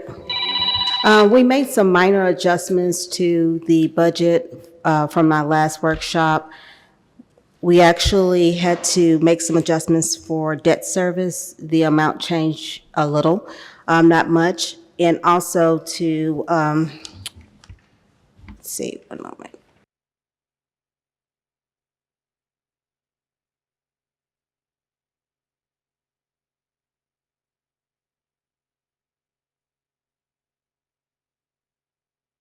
to the General Liability Fund, 612. It was originally 8,600, but it's now 12,000. So we made very minor adjustments, and the changes are not great. At this time, we're asking you to approve a budget of $8,496,960, which is rounded to 8.5 million. So it didn't change a lot, just a little from your original numbers. And if you have any questions, I'll be glad to answer, but the adjustments weren't great enough to warrant any concerns. Questions? I have a couple. Under rental income, is part of that rental income part of the 133 or 134,000 that the city pays us? No, sir. That is actually under your transfer from general fund. It's a transfer account, and it's also listed on your, if you look in your revenue, you'll see a transfer from general fund line item, and it's $132,588. Their general fund? No, sir. Yes, it's coming into the EDC, so that's where it's there is a, right, it's coming from the city of Port Arthur to the EDC. Right. Look at the workforce and community development. I think the last budget, I think it was 300,000 for new community and workforce programs, and I see it been increased to 430,000. Are you on the detail? It's on the detail. So exactly what are those workforce programs that we're looking at? New community and workforce program, page 2 of 4, under workforce and community development.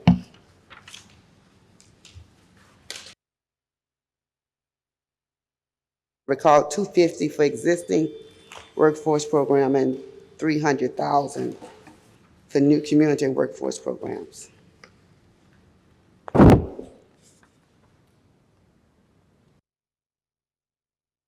First 2 lines on the workforce and community development.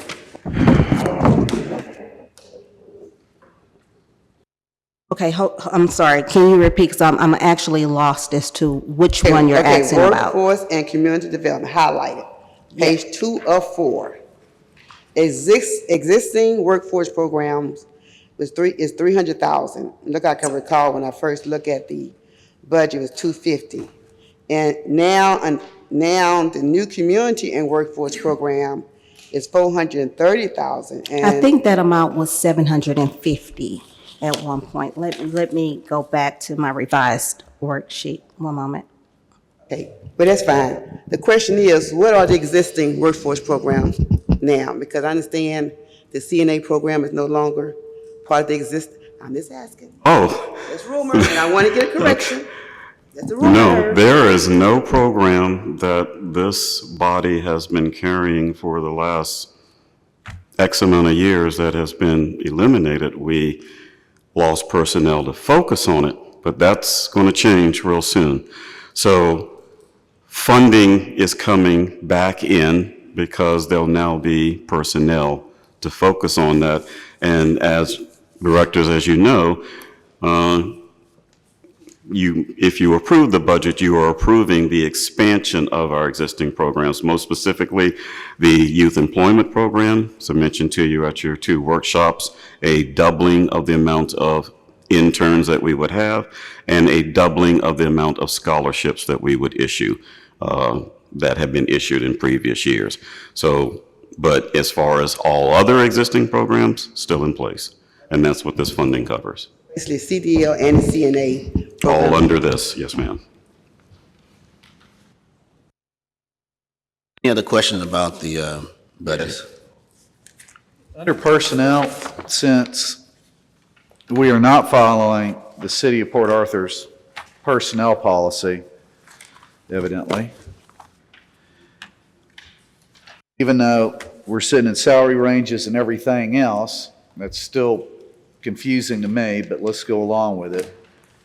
Under the new positions that you're getting ready to hire for, what are the exact salaries and what are the exact benefits up to including car allowances, moving allowances, cell phone allowance, or anything else I'm not thinking of?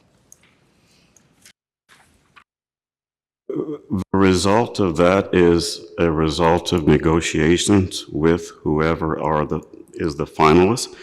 The positions that I'm hiring against were budgeted and approved last year. And the stipulation by law, please, Attorney Red, correct me if I'm wrong, is that the governing body, which is you for this organization, sets a budget for staff on an annual basis. Operationally, then I in turn manage that budget, including existing staff and hiring of new staff. I stay within that budget. How that gets divvied up as a function of negotiations with any new hires, frankly, that's at my discretion so long as I am staying within the approved budget, which, like I say, for the positions that we're looking at, they were approved last year. If Okay. you're talking about the administrative positions that we have coming up, as well as the entrepreneurship and incubator manager, those I'm ranges talking are as about stated. market and insight manager, an entrepreneurship program specialist. And like I say, I am operating off of what was approved last year. I will commit to this board that I will stay within the budget that was approved for these positions. I'm looking, they're brand-new positions, sir. No, sir, these positions were carrying over. That's why you're seeing the ones. These are positions that were on last year's personnel schedule. That's why they're highlighted. If you see a 0 someplace and then a 1, that's a new position. The org chart that is attached is probably a better layout of what existed. Okay, well then I'm still curious what the last year's budget was approved for these positions. And I don't think that should be a secret. No, not at all. Our budget is a public document But as a it part of the doesn't, overall. it doesn't have anywhere in here a breakdown of what these different positions pay. It has a salary range, sir, which is approved by the board of directors as a part of the overall budget, just like you're getting ready Well, to. the salary range, and once again, for Attorney Zeke, we're not under the City of Port Arthur's employment deal, so do we have a salary range for this? And if so, can the board have it? And please correct me if I'm stating this wrong, as I understood Attorney Zek's response to President Anderson's questions and how I have operated in partnership with both the City of Port Arthur's Human Resources as well as their payroll department, we are using their processes, their policies, their procedures, and including their range as a matter of convenience, not a matter of law. As Attorney Red said earlier, we could just as well go out and use somebody else's. That the law allows us to do that. For a matter of convenience, we are using these ranges because it allows for a common denominator conversation. So when I use the term salary range, it means something according to the assignments that the city has, but I am not, nor are you, bound by whatever constraints that they put on hiring or not, just like likewise they are not bound by whatever the PA EDC does. They're two separate organizations. I got that, but I'm still curious what these different positions play. And you just giving me a salary range without telling me what that salary range is doesn't answer anything. So what I will do is provide you all the spreadsheet that I using for the various salary ranges. It will have a low end at what's known as a step 0. It'll have a maximum at step 10. And that is the range upon which we budget, and then this body approves said budget. So whatever that maximum is, I can't go beyond it. I can go below it, but that would seem strange why I would have asked for the budget in the first place and then go below it. But according to the law, operationally, as long as I'm staying with that in terms of any negotiations, then that is fine. I just can't blow the budget on staffing or anything else that this body has approved. However, I will provide in email the various ranges in the specific targets, which is what I think you're getting at. What's the beginning of the negotiation conversation? Can't tell you No, where. I'm fine if a secretary and If it's A to whatever Z. salary is between 40 and 60. I don't care. I just want to know The what that range. number is. I'll get that to all of you. The other thing is, bigger than salary, looks like, is benefits. So you determine benefits within the budget, is that Sure. correct? And within market conditions, as I mentioned to you all at the workshop, I paid for 2 salary reviews, one by IEDC, one by TEDC. Glad to provide you that information. But I don't go into these negotiations just pulling things out of thin air. Yes, I have experience, but I also look at what are current market conditions. Next year, you have 2 sheets here. What's this about? That is the org chart that goes with the first sheet. So So next year, 24, 25, yourself, deputy director, and 1, 2, 3, 4, 5, 6 staffers? correct. And then assigned to Deputy Mueller, which is the second page, are our maintenance staff, our program and administrative analyst for our entrepreneurship program, administrative clerk, and I'm probably missing one, Deputy Miller, so forgive me if I think I'm missing a fourth. On budget. On budget. So, I heard a rumor that we possibly do not do infrastructure anymore. That, Like what? Infrastructure projects? yeah. Well, sir, as I mentioned earlier in the answer to Director Albright's question, we have 4 programs that we currently operate under. You saw the revised policy and procedures for what we call Impact, our flagship. The others that I named are infrastructure, Grow Port Arthur, and our microloan. So I don't know how to address a rumor. So if a person comes up tomorrow requesting infrastructure at a building, y'all process, y'all We'll do sit it? down and provide them the application, go through their materials, and go from there. Okay, let us come back to the budget. So infrastructure is in the budget. So what's your next question? Well, it's just like I said in our classes, we don't have entrepreneurship, strategic plan we don't know about. You have a plan that you never presented to us or told us anything about, and yet we're going to have all these people, and you don't even know if we're going to approve your plan. So this would be a bad situation. I could see that. I could see us stuck with lots of salaries, lots of benefits, projects that maybe won't be going on. You leave, that's it. Back on March 23rd, there was a workshop provided to the board that was conducted by Mr. Carlton Schwab, the President and CEO of the Texas Economic Development Council.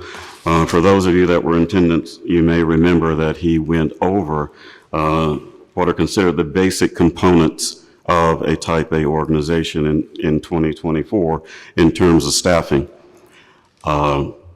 I think for those that were in attendance, if you look at the charts that you have in terms of personnel schedule, they match identically with what was provided. That had nothing to do with a strategic plan, had nothing to do with anything other than this is just current best practices as it relates to staffing. And that's what I am trying to provide for this corporation. plenty of time in 22 months to clue us in on your plan.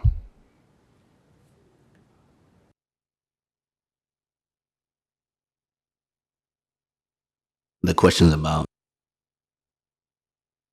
budget.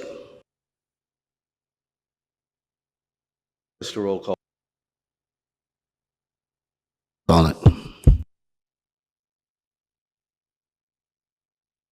Beverly Raymond, Kayla Jacobs, Yes. Jerry LaBeouf, No. Morris Albright, Ingrid Holmes, Daryl Anderson, Yes. Melvin Gedwood. Bill measure. Abstain. Abstain. You say anything? Thinking? Oh, okay. Didn't think that fast. So do you want your opportunity to vote? I'm sorry. I don't want to put words in your mouth. I apologize.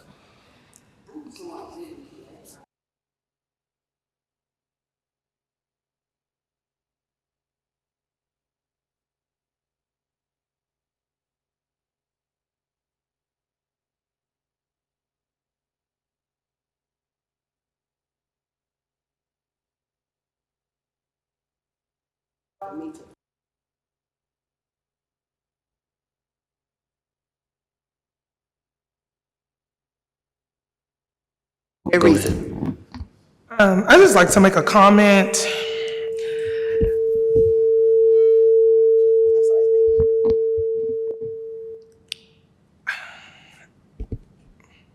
I'm going on the record saying this.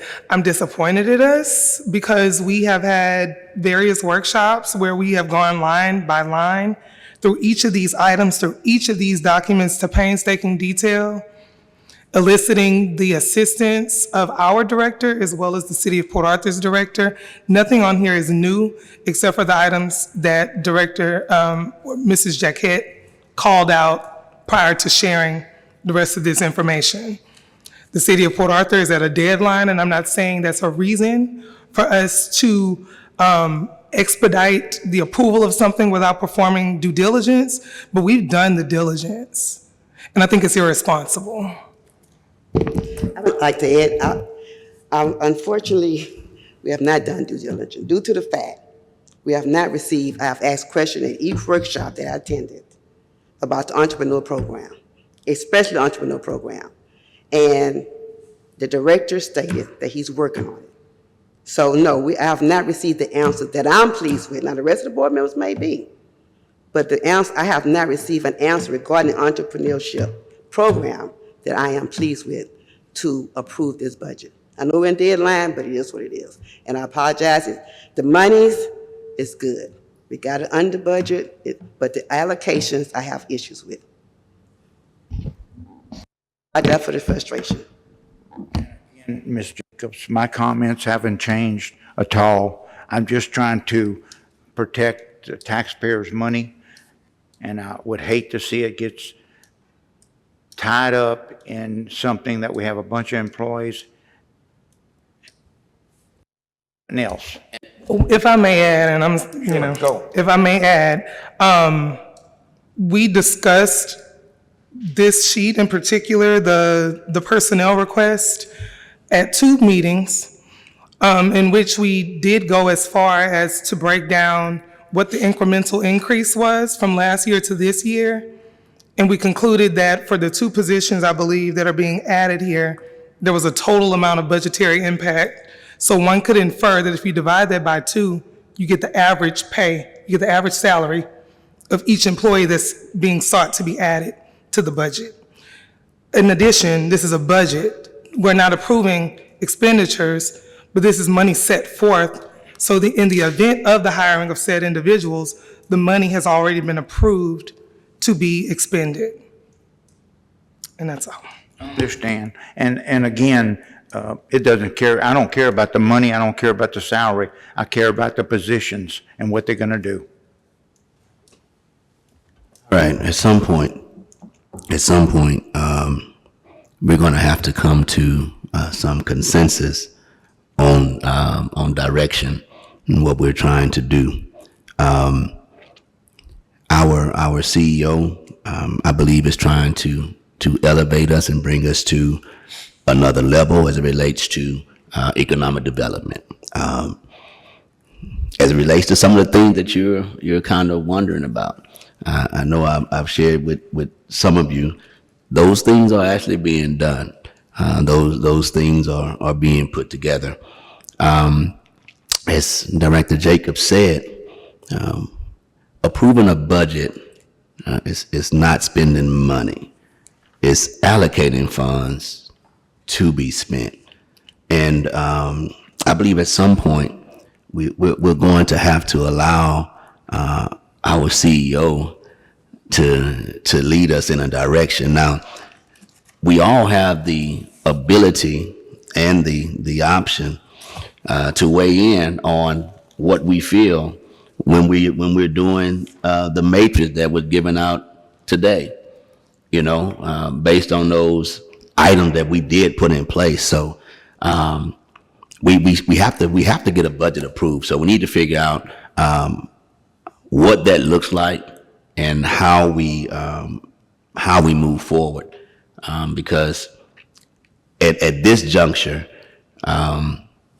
it's like a little mini tug of war. At some point we have to start pulling in the same direction. And I get it. Everyone's concerns are very, very valid, and I believe they're all important. I'm just saying at some point we need to get on the same side of the road. Okay, Mr. Getwood had the mic next, please, if you don't mind. Thank you.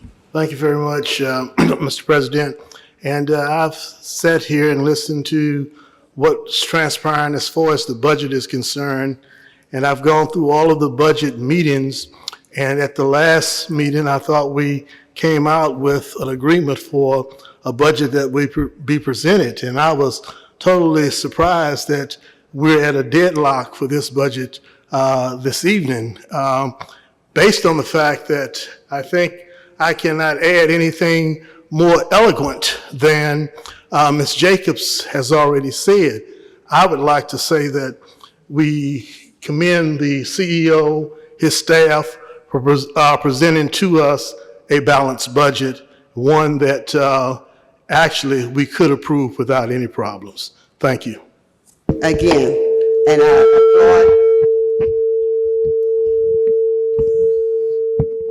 I applaud Mr. Stokes and his staff for coming up with a balanced budget. I applaud. Y'all put a lot of work into it. It's the allocations, it's the entrepreneur program, and the extra employees. If the entrepreneur program was in place, and we see exactly what these employees would be doing, it wouldn't be a problem. I asked that question at the workshop. Mr. Stokes asked me, are you satisfied? No, I'm not getting the answers out. I'm only one person, and I was the only one basically asking the question. I think Ms. Jacobs asked a couple of questions, but the question that I asked, they were not being answered.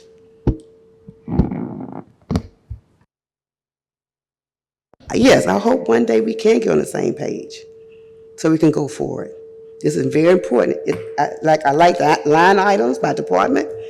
Everything is like I said, again, I commend Mr. Stokes and his staff for an excellent job. It's just questions about the allocations.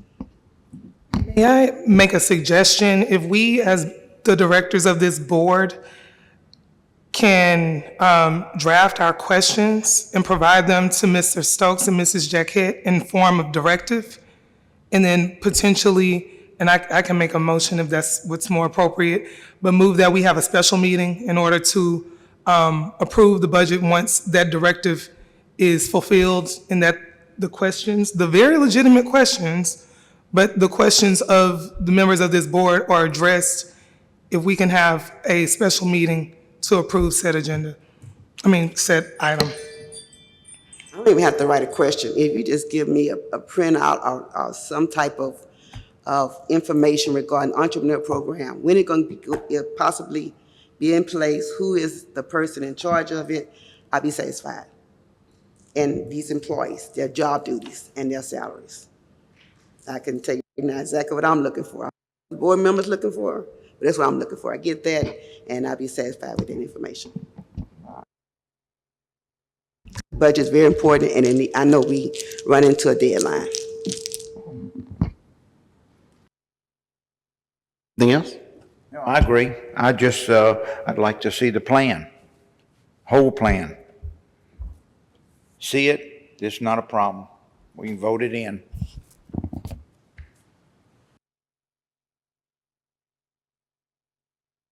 Yes.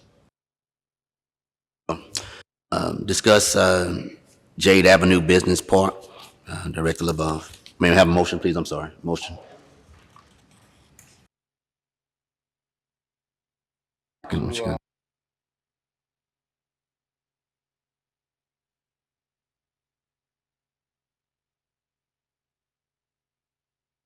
Mr. LeBeau. Couple Thank of you. years growing grass. I'd like to go on and possibly reach out to some companies, individuals for possibly a lay-down yard. That way they could rock it. They don't need infrastructure, and we could start getting some money out of it. Mr. Stokes, what's the plan for the Jade Avenue Business Park? To have it developed to join Spur 93 as a full-fledged industrial park. However, Jade Avenue, like everything else, is at the pleasure of the board. You'd have to make some adjustments to your covenants to allow lay-down yards, but that's just a simple vote.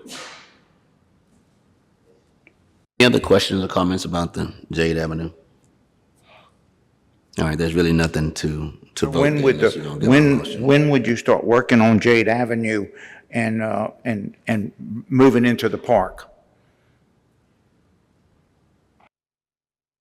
As I have mentioned several times, we are going to seek U.S. Department of Commerce funding for the infrastructure that is required to bring the park online.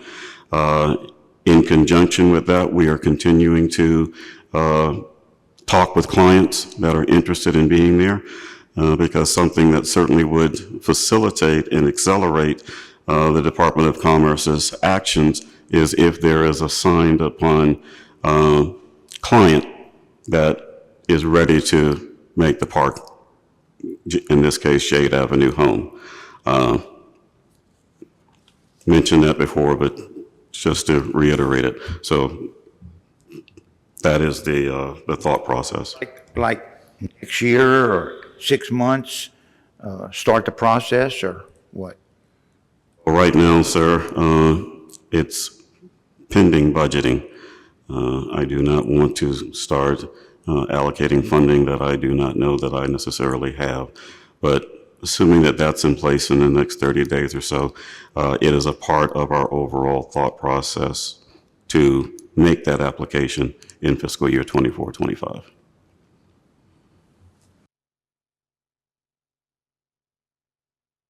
Well, that just kind of ties into the budget. The thought process, we'd like to know something about some of this stuff. Like Mr. Anderson said, yeah, you're working on some stuff, but evidently you're not talking to the whole board. Individuals know what you're working on, but it'd be nice if the whole board wouldn't know what you're working on. I do not talk to any individuals. I have found that some folks will retain something that I've said and come back, repeat it to me, which means that they heard it on one level. I've had folks completely forget that I said something. That's neither here or there, but there's no such thing as individual conversations. If someone wants to meet with me, have a conversation, thought process, certainly available for that. In the meantime, I am trying as fast as I can to get said plan in place.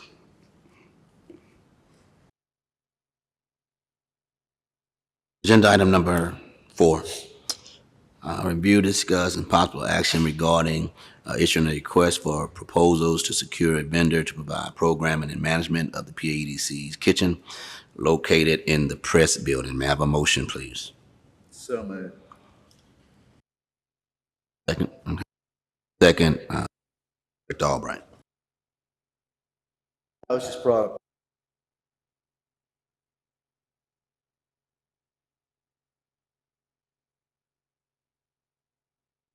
I'm getting a call once a week at least from Mr. Adams asking if we heard anything about it, like he thinks I work here. And he continues to try to call and get someone to answer his call, and no one's returning his calls. So possibly who's ever in charge of this would reach out to Mr. Adams and tell him yay or nay where he can get off the wagon on this one. Refresh my memory, who? Huh? Or somebody that wants to rent He's the them. one that come and discuss stuff with us over here.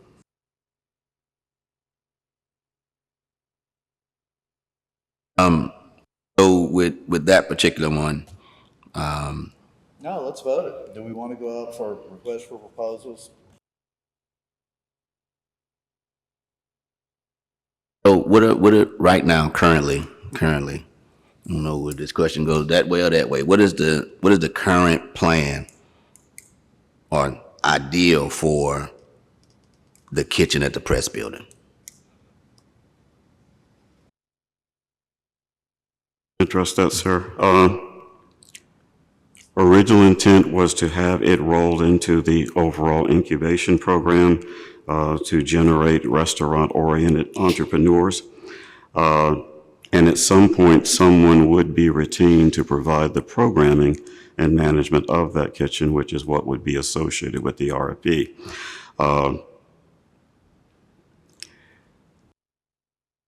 Myself and Deputy Miller are trying to, as best we can, scale things out. I don't want to speak for her. She manages the building. But we've got an open house coming up. And taking the time to start digging into RFP, interviewing folks, especially given the staff numbers that I have now, which are going to stay the same pending budget, you would be voting on something that we've already agreed to. If you're voting to make that happen tomorrow, that's fine. Are we receiving proposals? We have not issued an RFP. Okay. Following you, right, you're not going to issue an RFP because it's all going to be incubator stuff, which. No, I did No, not say that. that's what you said. No, sir. RFP programming is still good. The programming and the management of the kitchen would be what the RFP would be for. And for specifically, that's what Mr. Adams wants to do. He wants to be the one providing that service. How I took it.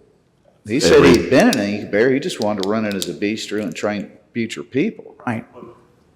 But that is not to get bogged down in semantics, myself and Deputy Mueller have met with him, and we articulated what the thought process was, and that's what he was excited about. He's looking at providing a service where he is providing the programming, the training, forgive me, use the word programming, the training to budding entrepreneurs, and at the same time, managing the overall kitchen operation. So is he wanting to get paid for this training? I think so, yes. If, let's say we have issued an RFP, who would be responding to an RFP to not have it as an investment?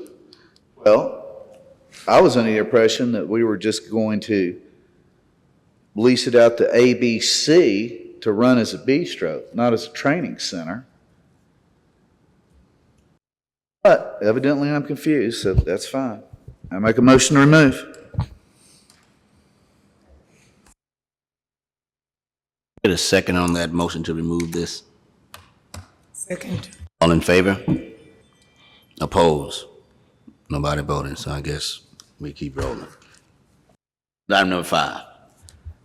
Review, discuss, and possible action regarding buying a corporate vehicle for the use of PA EDC staff. May I have a motion, please? Make a motion to remove. Second on that? It's been moved to remove it. All in favor? All right, motion removed. All right. Now we will, what time is it? Time is 8:27. We're going to move into executive session. A closed meeting or executive session will be held pursuant to the following sections of the Chapter 551 Texas Government Code, Section 551 551-087 and Section 551-072. We'll move to executive session.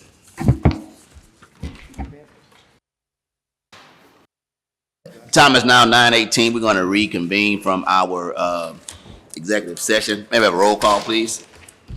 Beverly Raymond. Kayla Jacobs. Jerry Lebeloff. Morris Albright. Ingrid Holmes. Daryl Anderson. Melvin Gedwood. You have a quorum. All right, thank you. Coming out of executive session, we have one item that we need to attend to, and that is the purchase County Plaza LLC. May I have a motion, please? Moved and second that we approve the sale of land to the Mid-County Plaza. All in favor? Opposed? All right. Now, any future agenda items? Entertain a motion to dismiss. So moved. All right. Been moved and seconded. We dismiss. All in favor? All right. We're out of here.